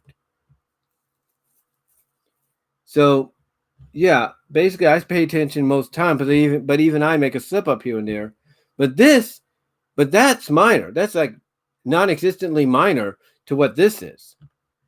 And WWE is a big conglomerate, a big global conglomerate, and they need to pay more attention to, what they're doing, especially the person that's in charge of, uploading this live feed of fans being part of the virtual audience.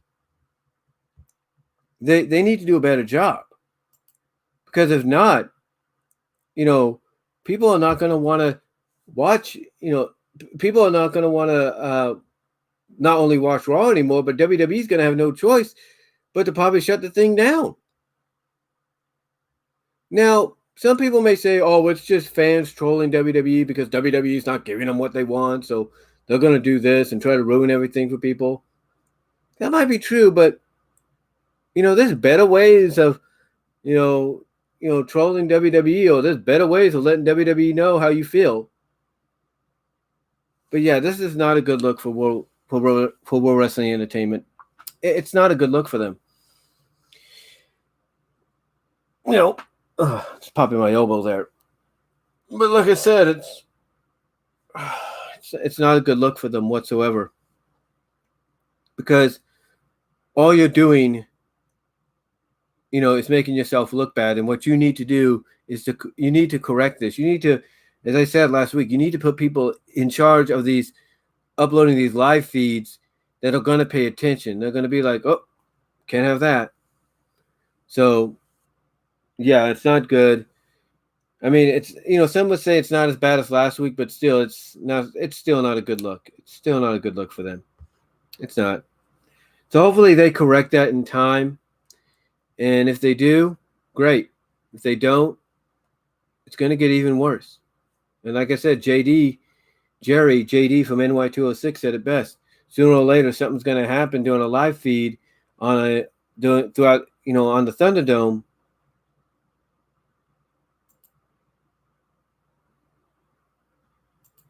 So I was just clicking something off there.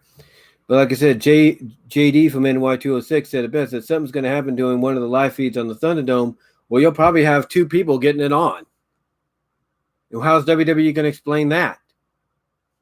So hopefully they address this before it really gets out of hand and it starts showing up, like I said, on Fox of all places, SmackDown on Fox, because Fox ain't gonna like that either.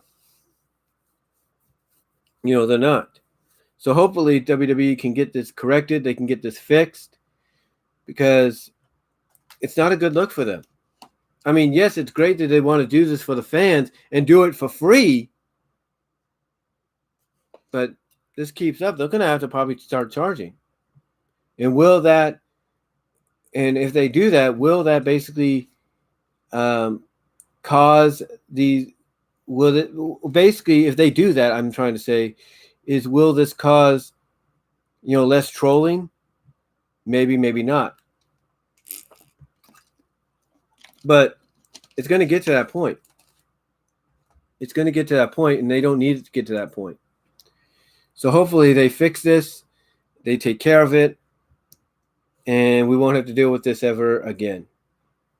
But my suggestion for WWE, get somebody get somebody in that production truck that's going to pay attention and make sure that the live feed they put up is not something that's going to make you look bad.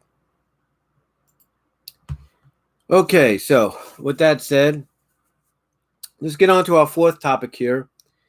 And our fourth topic is companies like Sony, Phillips, Vizo, etc.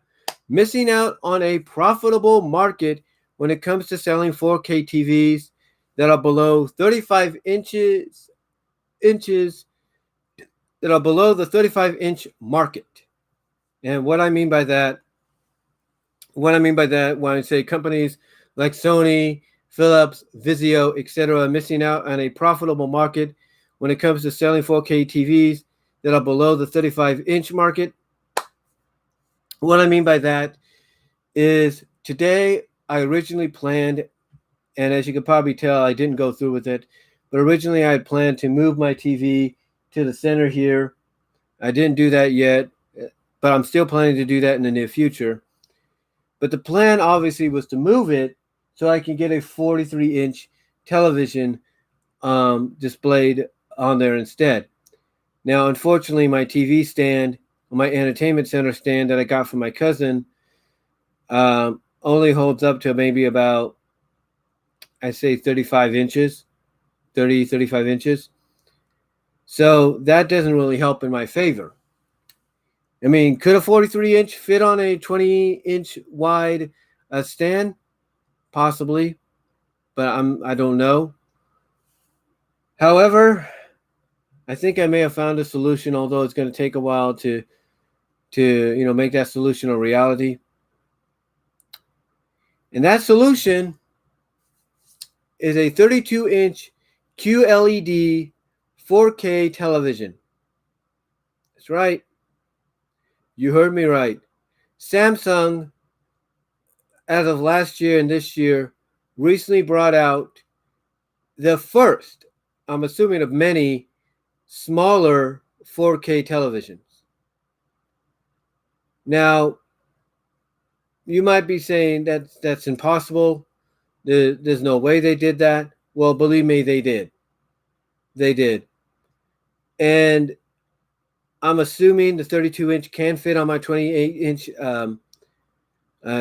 entertainment center stand, on my entertainment center stand, my TV stand. But I was always hoping we might get something like this in the future, because you know what?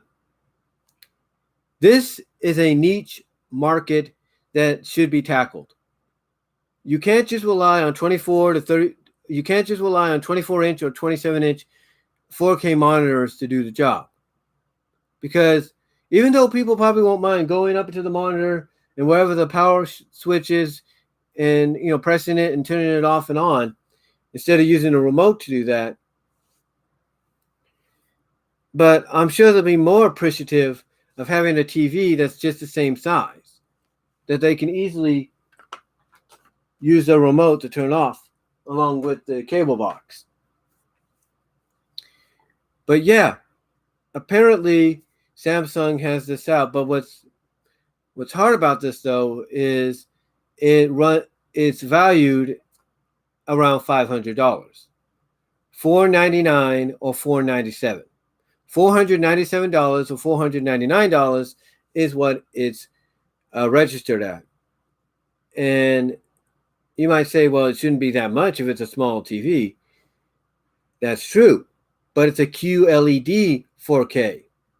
And I think that's what makes it more expensive. It has the QLED as part of it.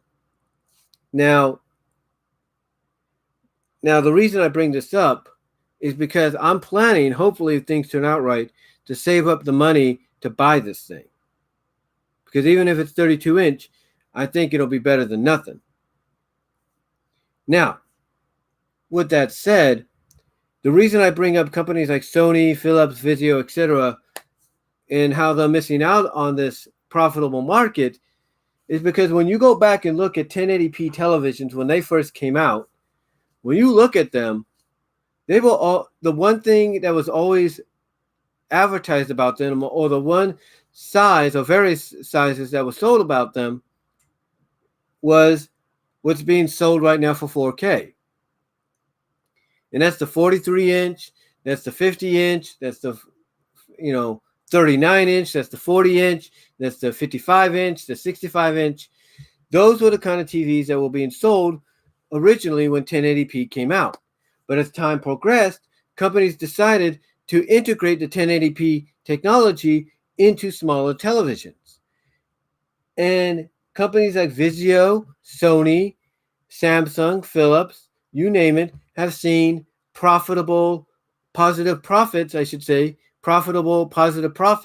coming from the sales of these smaller 1080p televisions. So now the question is, why are they missing out on this possibility? Why? I mean, like I said, nothing against 4K monitors. I mean, my plan, if anything else, is to get one, because even if it's a smaller even if it's a smaller screen, it's still 4K. But it's a lot more expensive. But this is a 4K television that's perfect for the bedroom. It's perfect for the corner of your room because it's not big, it's a good size, and you won't have to worry about moving anything around if you don't want to. Or you won't have to worry about going out and buying a new TV stand or entertainment center stand because you won't have to. And this, to me, is a niche market that they are missing out on. I mean, can you imagine the profits they can make out of this? Can you imagine the profits? And hello, Pip Chuck Studio. Nice to see you guys in the live chat. And if you guys don't know about Pip Chuck Studio, they recently brought out the pilot episode of Fallout Equestria, which is based on a book series and a game series that they did. The books you can find at Ministry of Imagery, I think, and the game they have out as well as they brought out the first pilot episode of it. It runs for about 17 minutes, 17 minutes, 25 seconds, I think. It's really good, but it's mainly for an older audience, adults and everything. But check it out. They even put out a trailer for the Ministry 6 or whatever they call it, the Ministry Mayors, and it's mainly the main 6. Check that out. It looks really, really good. But anyway, like I said, getting back on topic here, like I said, companies like this are missing out on this avenue. And if Samsung's going to be the first one to do this, then hopefully these other companies are going to do the same thing. They're going to be like, we ain't going to let Samsung take all the glory. We ain't going to let them do that. We'll show you how it's done. And they will come out and they will basically start selling the same size TV as Samsung's doing, if not smaller, and maybe at a more affordable price. That's what we can hope for in the future. And Pipchuck likes the recommendation I made for the series. Again, you guys got to check it out. It's really good, and it looks good on a 1080p. But can you imagine something like the Fallout Equestria looking good on 4K? That'd be even better. But the point is, getting back on point here, they're missing out on this. And if Samsung is going to be one of the first to do this, and like I said, these other companies that I mentioned are going to follow suit. They're going to say, nope, we're going to also do 4K televisions that are smaller, and we're going to do it at a more affordable price. Because here's the thing.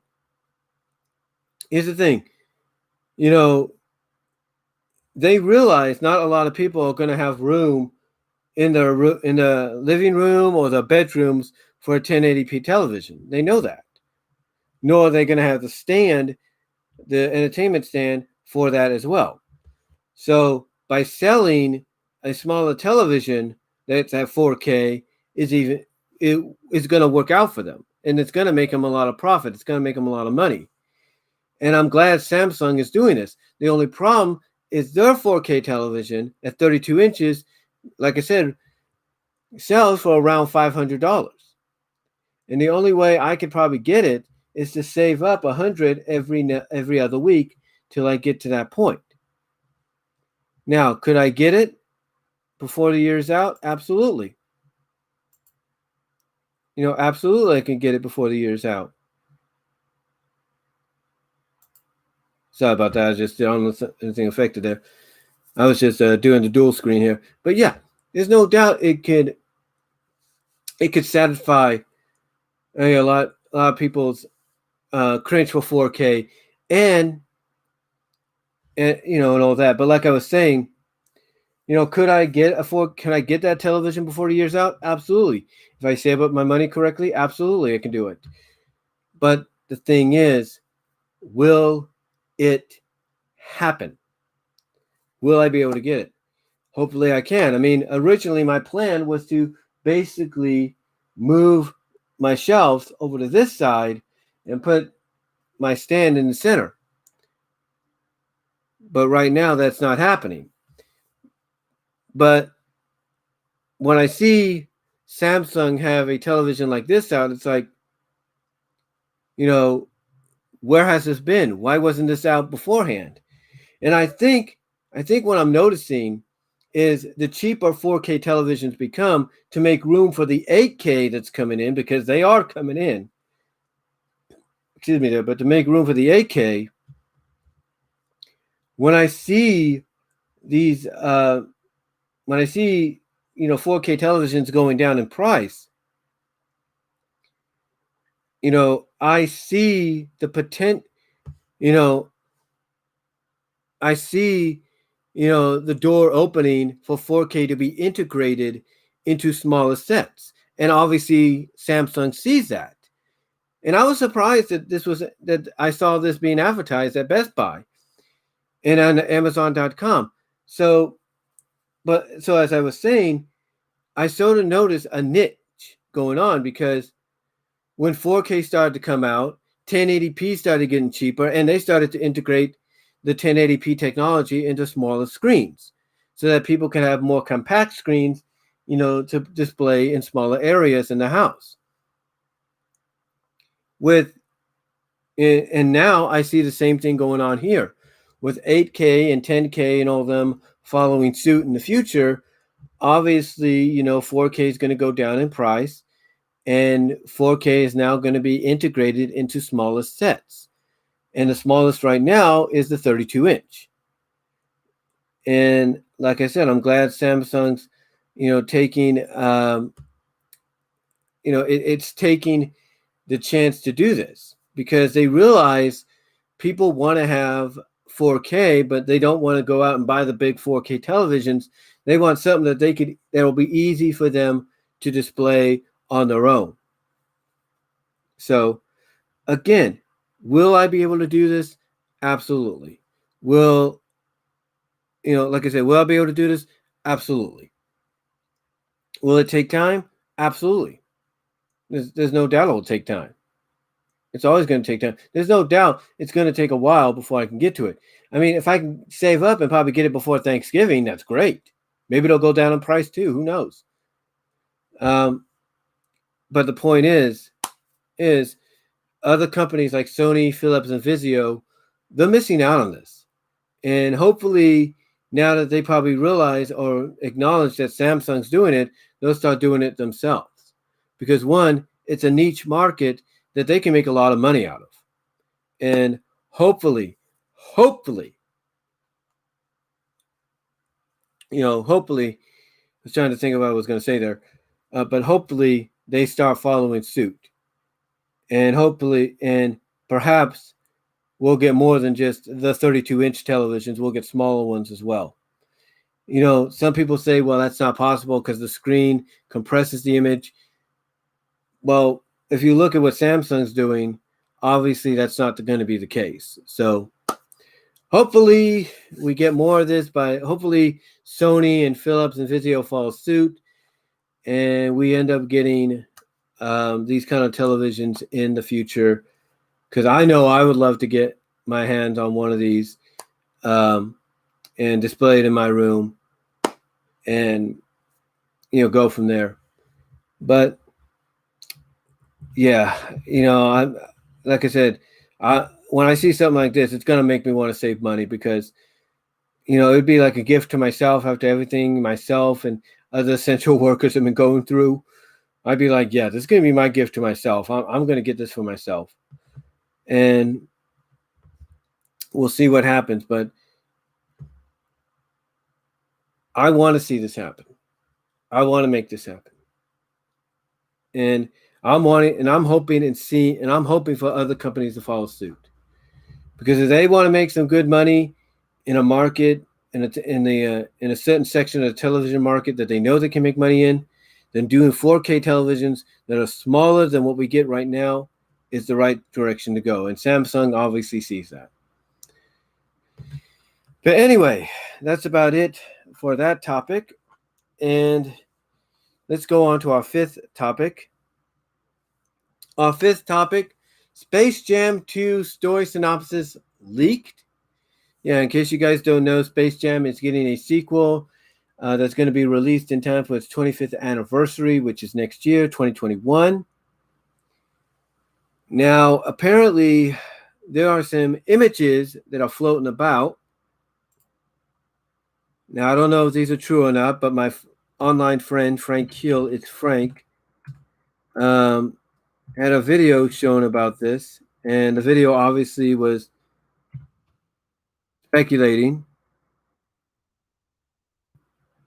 on possibly, stuff coming out.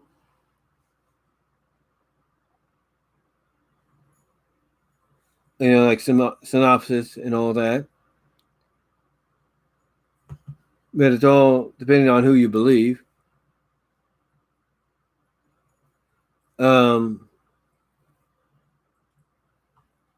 Let's see.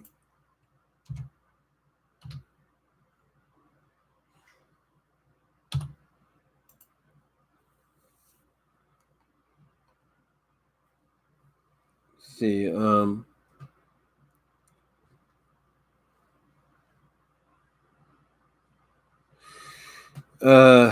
Let's see.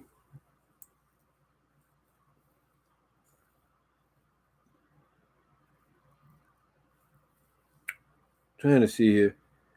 Okay, Radio Times, Fatherly, IMDb. Let's see.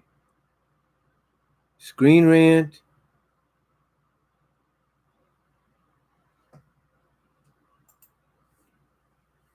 See what Radio Times has to say.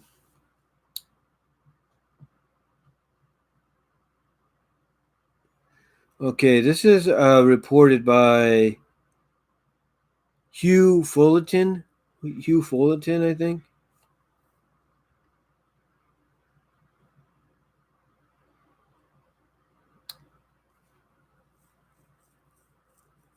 Let's see.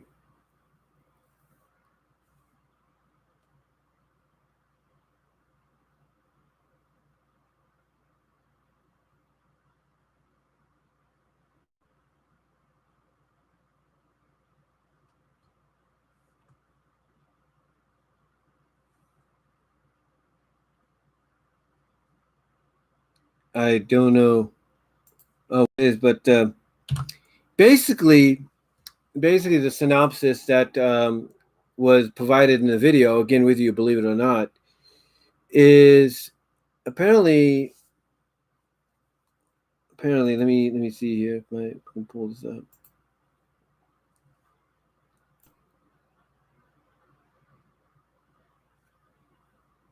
Now he says if it's true, he's not saying it entirely is.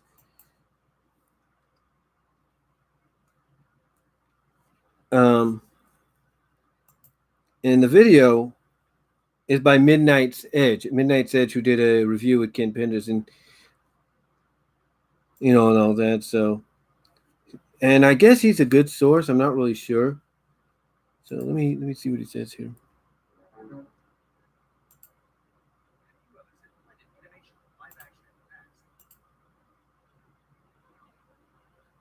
It's at 220. Since the original Space Jam in 1996, Warner Brothers has been. It's 220 so far. So let's see.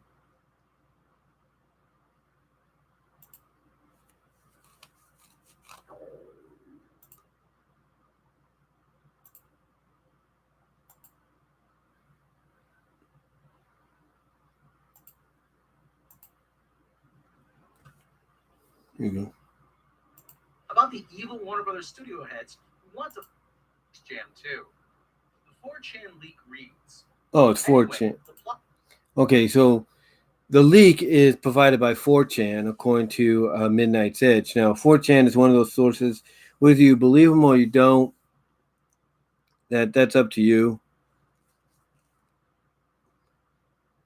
So, yeah, 4chan is one of those sites where, sometimes actual news or information is leaked, some is not. And sometimes, well, like I said, 4chan is one of those sites where information is leaked, and sometimes it's true, and sometimes it's not. It's kind of a mixed bag, but this is what the plot says according to Midnight's Edge. Midnight's Edge put the synopsis up here, and again, take it with a grain of salt because they don't even know if it's true or not. This is what the plot says, and I quote. This is what he found off 4chan. And I quote, this is the plot synopsis leaked, obviously, for Space Jam 2, if it is to be believed. And I quote, it says, anyway, the plot is, funnily enough, this is what, let me reread that. It says, anyway, the plot is, funnily enough, about the evil Warner Brothers Studios heads who want to fire the Looney Tunes because people don't care about cartoons anymore. The audience wants gritty, live-action characters. So obviously, the logical course of action is to settle it in a game of basketball against the gritty guys where they get to stay if they win. The boss of WB puts together a team of villains that include the Joker, Pennywise, Wicked Witch, the Mask, Agent Smith, Voldemort, and the Gremlins. Those are the only ones I've seen so far anyway. They say when they see FN Pennywise in a jersey, they ask for help from, you guessed it, LeBron James. Now again, let me reread that. It says, the plot is, funny enough, about the evil Warner Brothers studio heads who want to fire the Looney Tunes because people don't care about cartoons anymore. The audience wants gritty live-action characters, so obviously the logical course of action is to settle it in a game of basketball against the gritty guys where they get to stay if they win. The boss of WB puts together a team of villains that includes Joker, Pennywise, Wicked Witch, the Mask, Agent Smith, Voldemort, and that's a wrong number. Excuse me for a second.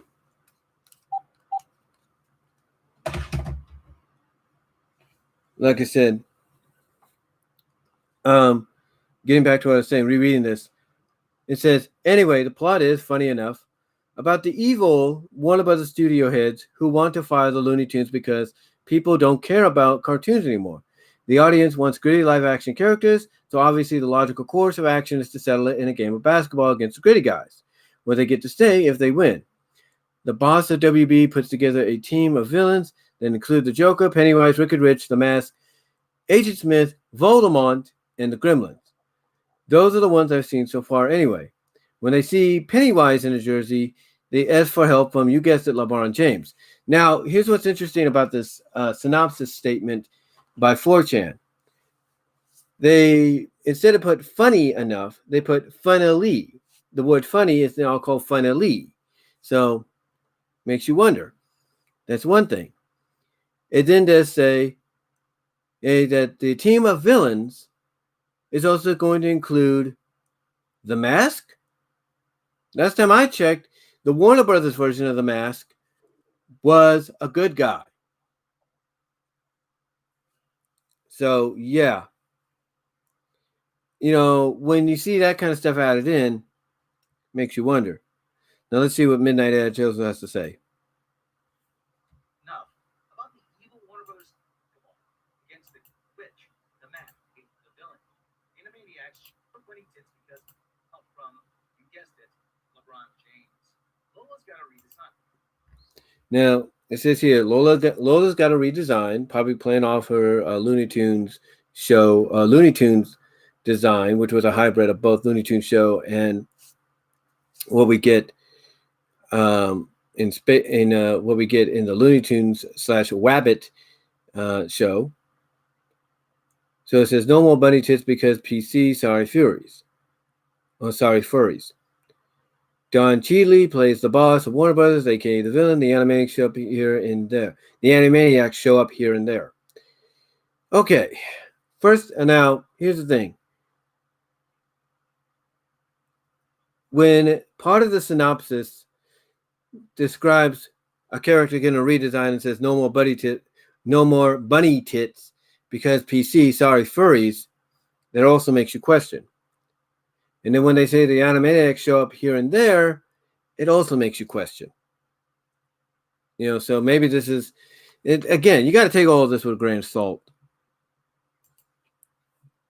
It's because PC. Sorry, furries. Don Cheadle plays the boss of Warner Brothers, aka the villain. Animaniacs show up here and there. Take the synopsis and character descriptions as rumor. There might be some basis of truth in these leaks. Synopsis and character descriptions as and there. Although we must expect. Here's what Midnight Edge is. Hold on. Take the synopsis and character descriptions as rumor. There might be some basis of truth in these leaks. From what we've learned from the leaks, what would we blame for feeling like the idea sounded completely insane and unreal, or unbelievably awesome and too good to be true? However, it isn't as insane as either party may think. Lego Batman. Now, here's the thing. Even Midnight's Edge is kind of doubtful about some of this being true. For all we know, this could be just a person on 4chan doing what they're kind of coming up with their own fanfic. Like, oh, well, I would put this person in. This person. Oh, this would be a great script. This would be a better script than probably what they're doing. Oh, this would be awesome. That's what he's alluding to. Prime example of a very similar situation. Judge those leaks. Just wait, folks. That's not all. Back in March, a leak from the Now he did say that even though he's kind of like as he puts it, taking it with a grain of salt and all that, he does bring this up, and I want you to listen to this. I want you to listen to this, guys. This is what Midnight Edge said about it. I want you to listen. Get back to it. Back in March, a leak from the rap party made its way online. Though the footage was deleted from the original outlet, DCUverse, a few other outlets did pick up on it, unbeknownst to most of the public. In the footage, besides LeBron James, the special effects crew, and other potential cast, clearly seen are The Mask, the Wicked Witch of the West, the Joker, and Pennywise the Clown. All things lead to a possibility that this is a fairly accurate breakdown of what we can expect from Space Jam 2: A New Legacy. What do you think about the leaks? And tell us. So yeah, apparently, and I'll provide. Let me see if I can get.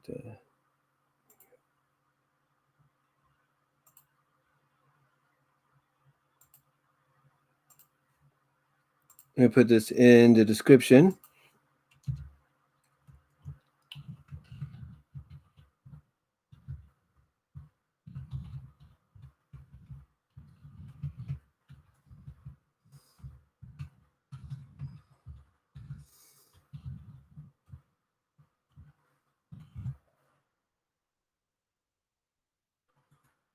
Put it in the description here. Go. Save it. But yeah, apparently there was some footage that was leaked online from a rap party that does show a lot of the characters. Now, here's what's interesting, though.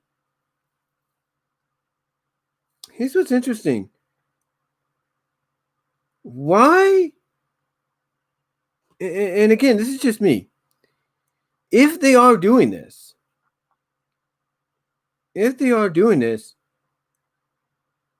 why in the world would you have freaking Pennywise in this movie? This movie is obviously going to be PG. It's going to be rated PG, but why would you have Pennywise in it? That's a character of an R-rated a hard PG-13, aka R-rated horror franchise by Stephen King. Why would you have him in it? It don't make sense. Don't make sense. So the footage, again, looks accurate, but is entirely true. But is it really true? Well, it's a wait and see kind of deal. But is it really true? Now, I will say this. If it is true, and the team's going to comprise of villains, and the Wicked Witch is one of them, they better have a freaking scene in there where she gets splashed with water and she does the I'm melting water worlds scenario. And you know what?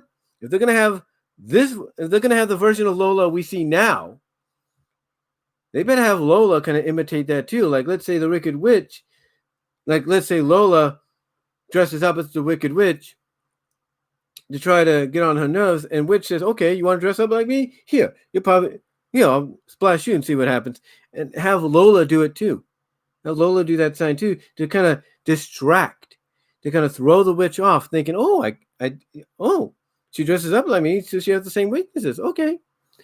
But as a distraction, that could work.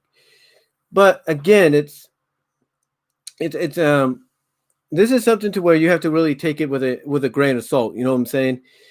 I mean, if it is true, it'll be interesting. It'll be a big change from the original. I'm not denying that. I'm not denying that. So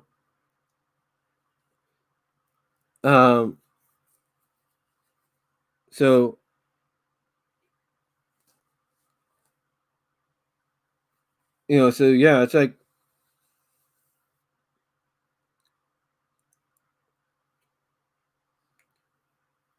so yeah, it's going to be interesting. It's going to be really interesting what they plan to do. Because they had, according to Midnight's Edge, they had other plans for like a follow up to the original Space Jam. Like they were going to do Race Jam with Dale Earnhardt, I think. They were going to do Skate Jam with Tony Hawk. Never came, never materialized. But it's going to be interesting.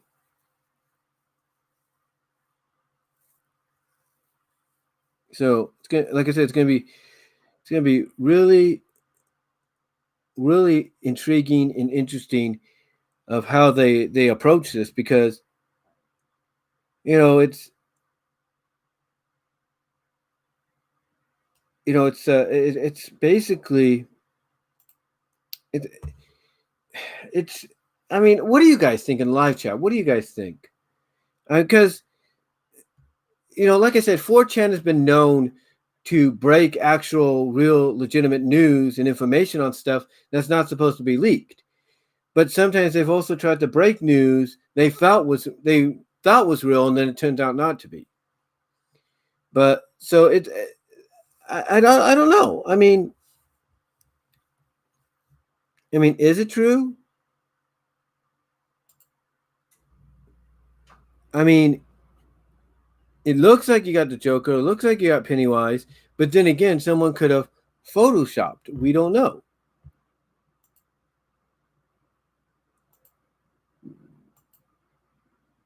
You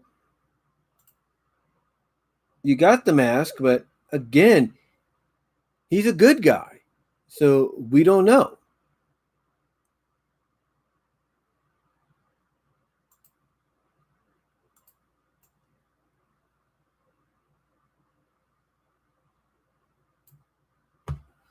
Again, like I said, he's a good guy, and we don't know. I mean, if you have the mask in there, again, some of this is you got to be like, is this is this real? Do you take it with a grain of salt? I don't know. I don't really know, because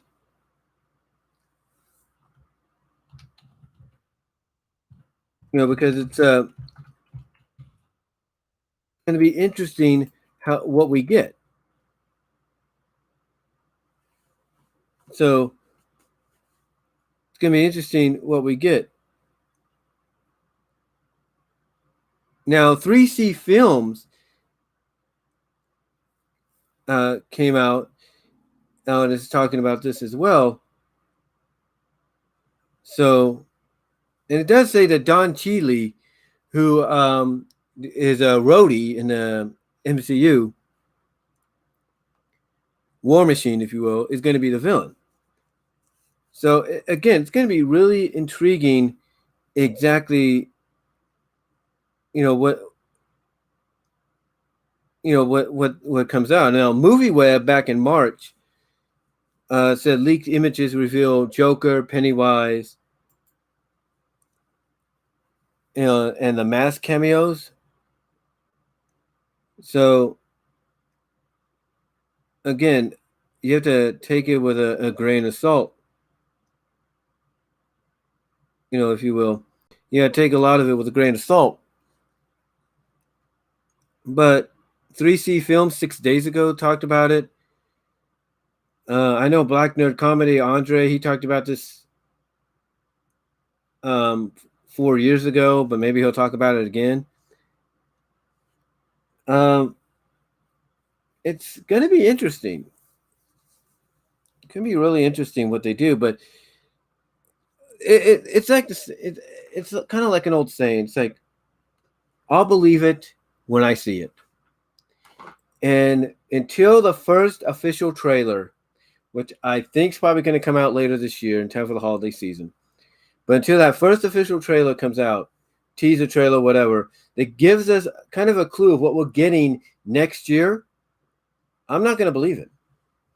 I'm not going to really believe it, but it's going to be interesting because, again, why would you include Pennywise of all people? That's what gets me, of all villains. Why would you include Pennywise? I don't get that. And hello, Joyce, thank you, welcome to the live chat. But do you not realize that Pennywise is a villain? Do you not realize that? Do you not realize that he's a villain?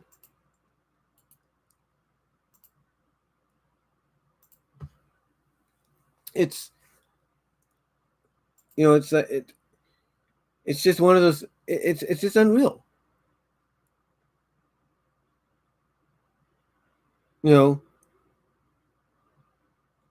It's just unreal that they would have a character in there like that. But I guess that I guess basically if you want to have like the ultimate trump card and all that, show up for the villains, then your ultimate trump card has got to be someone like Pennywise. I don't know. It's weird. It's weird you would include a character like him, but yeah, I don't know. I mean, like I said, as I always say in videos, and other people say the same thing, it's wait and see. And then there's the old saying of, I'll believe it when I see it. And you know what? This is one of those situations where I'll believe it when I see it. So anyway, with that said, let's move on to our sixth and final topic. And I'm sure some of you in the live chat might be interested in this. Our sixth and final topic, unknown/underrated movies that should be considered for 4K UHD Blu-ray release. Or for a 4K UHD Blu-ray release. And what I mean by that is these are films that, just like when DVD came out, everybody said, oh, they'll never touch that. They'll never put that on DVD. And then later on in DVD's lifespan, what happened? Those films that you didn't think would be touched upon to go to DVD ended up on DVD.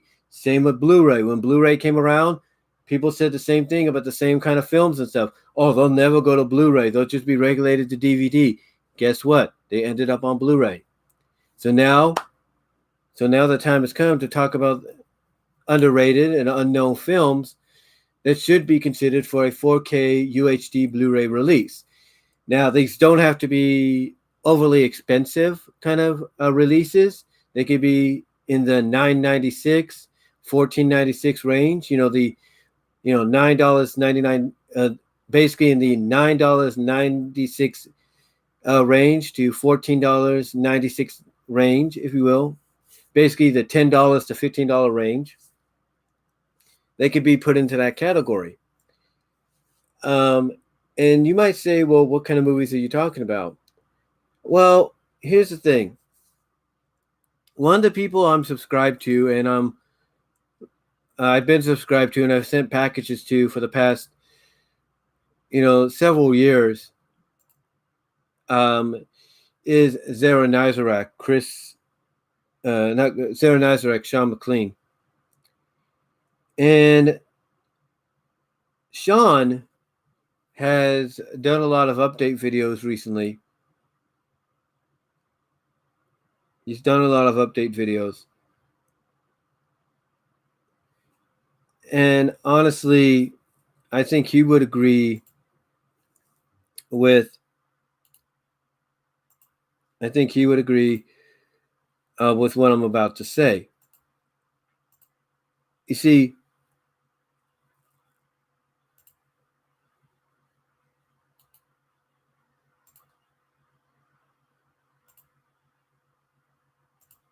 see, there are a lot of movies out there. There's a lot of movies out there that, deserve a chance. They deserve a chance at being on, for being distributed in 4K. They don't have to be cleaned up entirely, if you will. They don't have to be cleaned up entirely. I mean, here's the thing. When people would point out Samurai Pizza Cats and that got a Blu-ray release, or some other shows, animated, live action, whatever, that got Blu-ray releases, they weren't totally remastered. They were just episodes that got slapped onto Blu-ray, because Blu-ray can hold more episodes than a DVD. It's less disc. It's less disc that because what I'm trying to say is, when it comes to Blu-ray, comparison between Blu-ray and DVD, you can, by placing a show and a complete series on Blu-ray, you use less disc. You use less. Like I said, you use less disc, Blu-ray disc over DVD. DVD, you have to use like maybe 5 to 10 DVDs for a complete series. With Blu-ray, you cut that in half by 3 to 6. So yeah, basically, they don't have to be totally, cleaned up or anything. They could just be slapped on there, and maybe given the option of, let's put it in widescreen or something like that. They don't have to be totally cleaned up. They could just be like put on there, and people would just be glad to have a 4K version of it.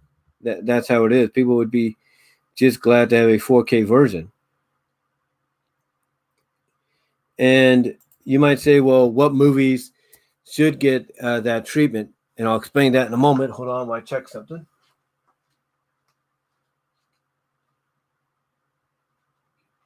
Just checking something, guys. And stretching. Oh, popping the elbow too. But anyway, what movies am I talking about? Well, one of the movies, I think, from an independent perspective, that I think could utilize both a Blu-ray and 4K Blu-ray release, and maybe even a DVD release, but although it has been released on DVD in different regions.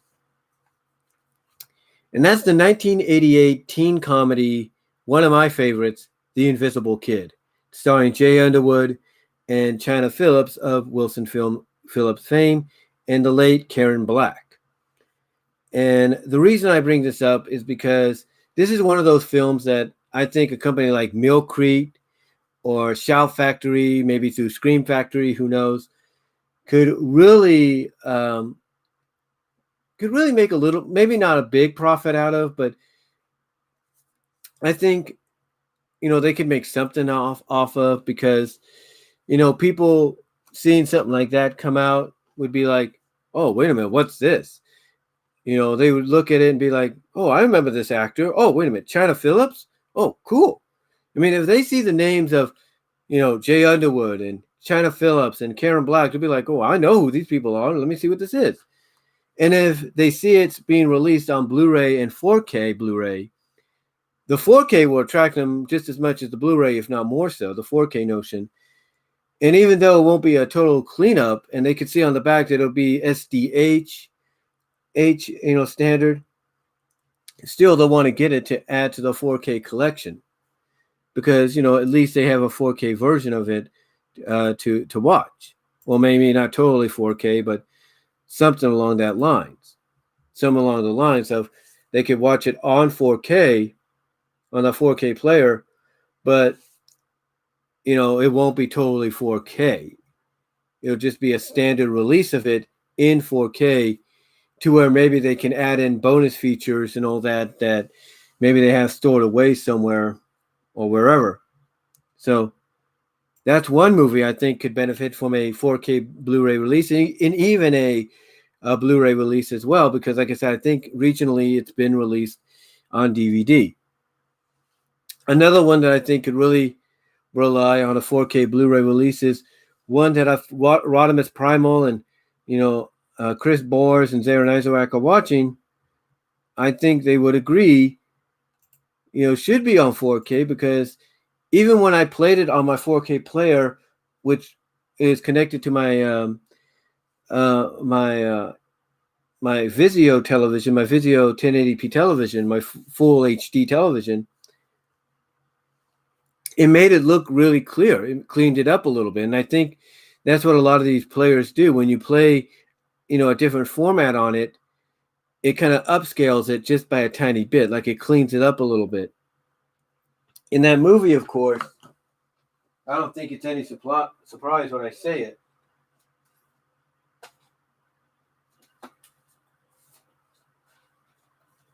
That movie, of course, and in case you guys can't see this, because I'm also going to convert this into audio for the podcast later, that you can listen to on Spotify and iHeart and all that later on. But the other movie, of course, I believe should get a 4K release is Transformers the movie, the 1986 one. I mean, we're heading into its 35th anniversary next year. So I think for a 35th anniversary, they should at least consider a 4K release. I know Shout Factory may not want to shill out that kind of money, but you know what? I think Hasbro would, especially if they want to promote the idea of more Transformer films coming. I think a 4K release of the 1986 film would be a great way to do it, a great start in doing that. And in speaking,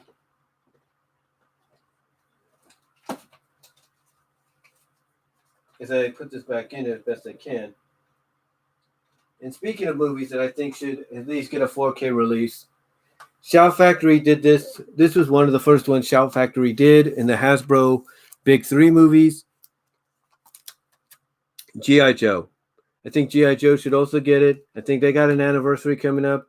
The 35th anniversary of the movie comes up in 2022. And I think the anniversary of the franchise is coming up, the big one of the big ones, next year, I think. But yeah, G.I. Joe the movie, 1987, I definitely think should also be considered for a 4K UHD release. I think people would enjoy it. They would be happy to have a 4K release of this. There's no doubt about that. So, I think G.I. Joe the movie, Transformers the movie, and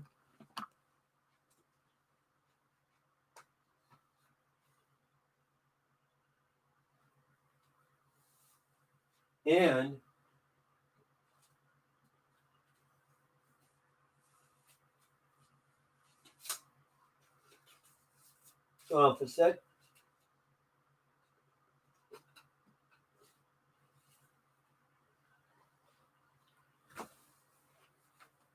And of course,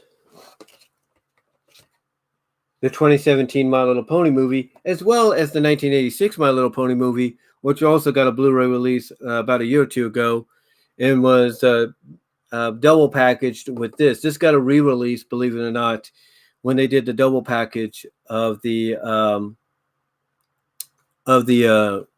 when they I'm trying to just lost my train of thought there. When they did the 2022, when they did the 2017 movie, well, not 2017, but when Shout Factory and Hasbro, that's what I'm trying to get at. When Shout Factory and Hasbro finally released the 86 movie on Blu-ray, the 86 My Little Pony movie, they packaged it in a double package, 4-disc package, if you will, 2 DVDs, 2 Blu-rays with this. So this got a release not just on its own, but it got a release alongside the 86 movie as well.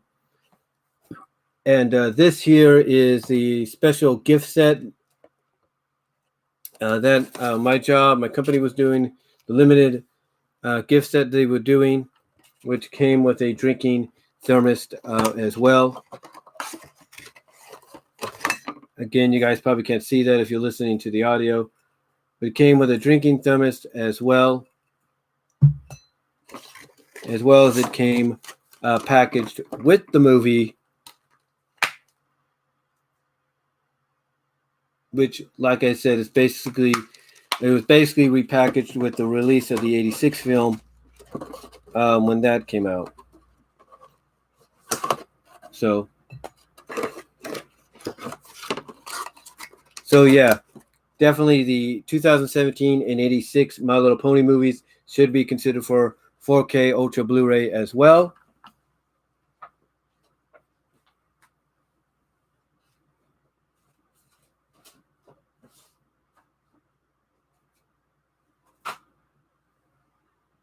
And then, of course, the one I just talked about, Space Jam. Not Space Jam 2, because that has yet to be released, but the original Space Jam, I think, should also get a 4K release, especially to coincide with the release of the sequel.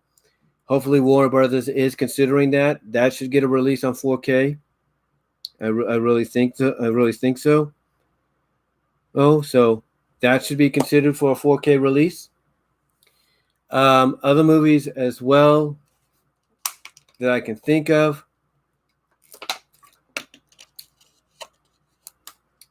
I think a lot of the Studio Ghibli films should get a 4K release. Like my personal favorite, Princess Mononoke, should get one.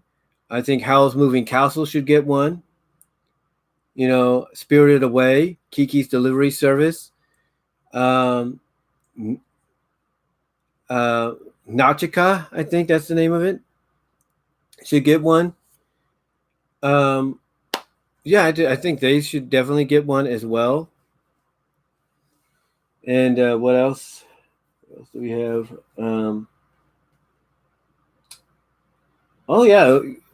I'll tell you this. Hopefully they're thinking about this. The classic original 1960s King Kong versus Godzilla, the original Toho one, that should get a 4K Blu-ray release. And it's got a Blu-ray release. It should get a 4K one to coincide with the release of the movie that was pushed back till next year. But that should get one as well. Just a plethora of movies I think should really be considered for the 4K Ultra Blu-ray release. The Congress with Robin Wright, which I've talked about. I did a movie of the month on that one. Should be considered. What else? I think the original Ninja Turtles trilogy, or quadrupleness, or foursome, whatever you want to call it. The 3 live action movies, including the 2007 CGI follow-up. I think those should get 4K Ultra Blu-ray releases. Maybe the original 1991 will, because it's the 30th anniversary. Hopefully it'll get one. And just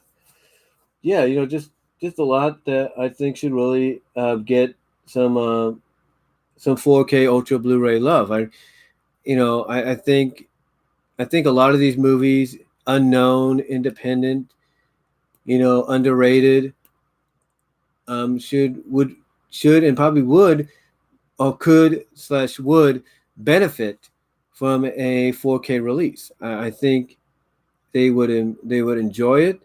I think people would be happy with seeing something like that. I think, yeah, heck, I'll even say it. I think the Angry Video Game Nerd, I think his movie, should be getting a 4K Ultra Blu-ray release. I don't know if James would ever consider that, but imagine how good that could look on 4K Ultra Blu-ray. So, yeah, those are just a bunch of titles off the tip of my tongue and all that. I know that if you're a music fan, that La Bamba, Hard Day Night, Help, those movies. If you're into those kind of movies, West Side Story, Godspell. I think those are the kind of movies that even that have come to Blu-ray that are good. Sometimes they're underrated, but they're still good. They're looked at as classics. They could definitely benefit from 4K Ultra Blu-ray release, among many others. So, yeah, those are just a list of movies off the top of my head that I think could really benefit from a 4K UHD Blu-ray release in the future, if not to coincide with anniversaries that are coming up. So I honestly think they could benefit from it. I mean, do I think some of them will get that treatment? I don't know. I mean, I can't really say, because here's the thing. Like I said, when I watched Zara Nazarak, Sean McLean's Blu-ray updates, basically he will mention how nobody ever thought one of the movies he bought on Blu-ray would ever get a Blu-ray treatment, but yet here it is. So I think honestly a lot of these are potentially ready for a Blu-ray release, and if not, then honestly I think the way they should get a Blu-ray release is if you have a Blu-ray drive, a Blu-ray recorder. And I'm not talking a Blu-ray recorder like a DVD recorder. I'm talking the Blu-ray recorder drives that you connect to your computer. That way you get the Blu-ray disc yourself and you record the movie onto Blu-ray. It's possible. It's a possibly good, easier way, I think, to do it. I mean, I'm looking at Collector's Haven on Facebook or whatever it's called, and they got a lot of stuff on Blu-ray. And I'm thinking, how is that possible? It's kind of like what iOffer when it was around. iOffer would allow people to sell complete series of things like Kid Video, things like Pink Panther and Sons on DVD. And it was like, where did this come from? It's like, where did this come from? How is this available? And it's like with the Raccoons. The Raccoons, the original 1980s to 1990s series, that to me could benefit from a complete series release on Blu-ray, as well as maybe a 4K release if they wanted to do that. But it's also one of those series that you yourself could do on Blu-ray with a Blu-ray drive and all that, Blu-ray recorder drive. But yeah, it's I know I'm saying but a lot, so I do apologize. But anyway, those are just some of the, and like I said, some of the movies that come to mind of that should be given a chance at a release on Blu-ray. I mean, on 4K Ultra Blu-ray. Roger Rabbit, I think, Who Framed Roger Rabbit could really benefit. I know that The Wizard, the Fred Savage Nintendo movie, could benefit. I know some of Ralph Bakshi's films from the 70s and early 80s can benefit. Cool World, which was one of his films in the 80s, could benefit. Heck, what is it? What's his name? What's his name? Williams, I think. Oh, not Williams. Let me see.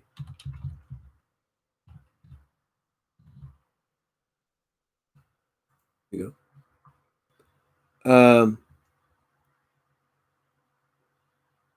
Richard Williams. Yeah. Richard Williams, his version of his recobbled cut, if you will, whatever the version he's bringing out or has tried to bring out of The Thief and the Cobbler,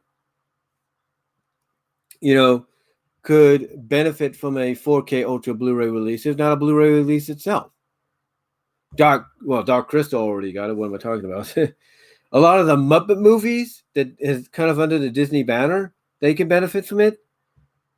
So, yeah, I think they could. I think a lot of these, like I said, I think a lot of the films that I've mentioned could benefit from a 4K Ultra Blu-ray release in the future. I really think they could. And if it's just to make a quick buck here and there, fine. I mean, why do you think finally a lot of these suspenseful horror films that Zara Nizarek would do Blu-ray updates on, and even comedy films or independent films from the past are finally getting a Blu-ray release by Shout Factory or Scream Factory or Mill Creek?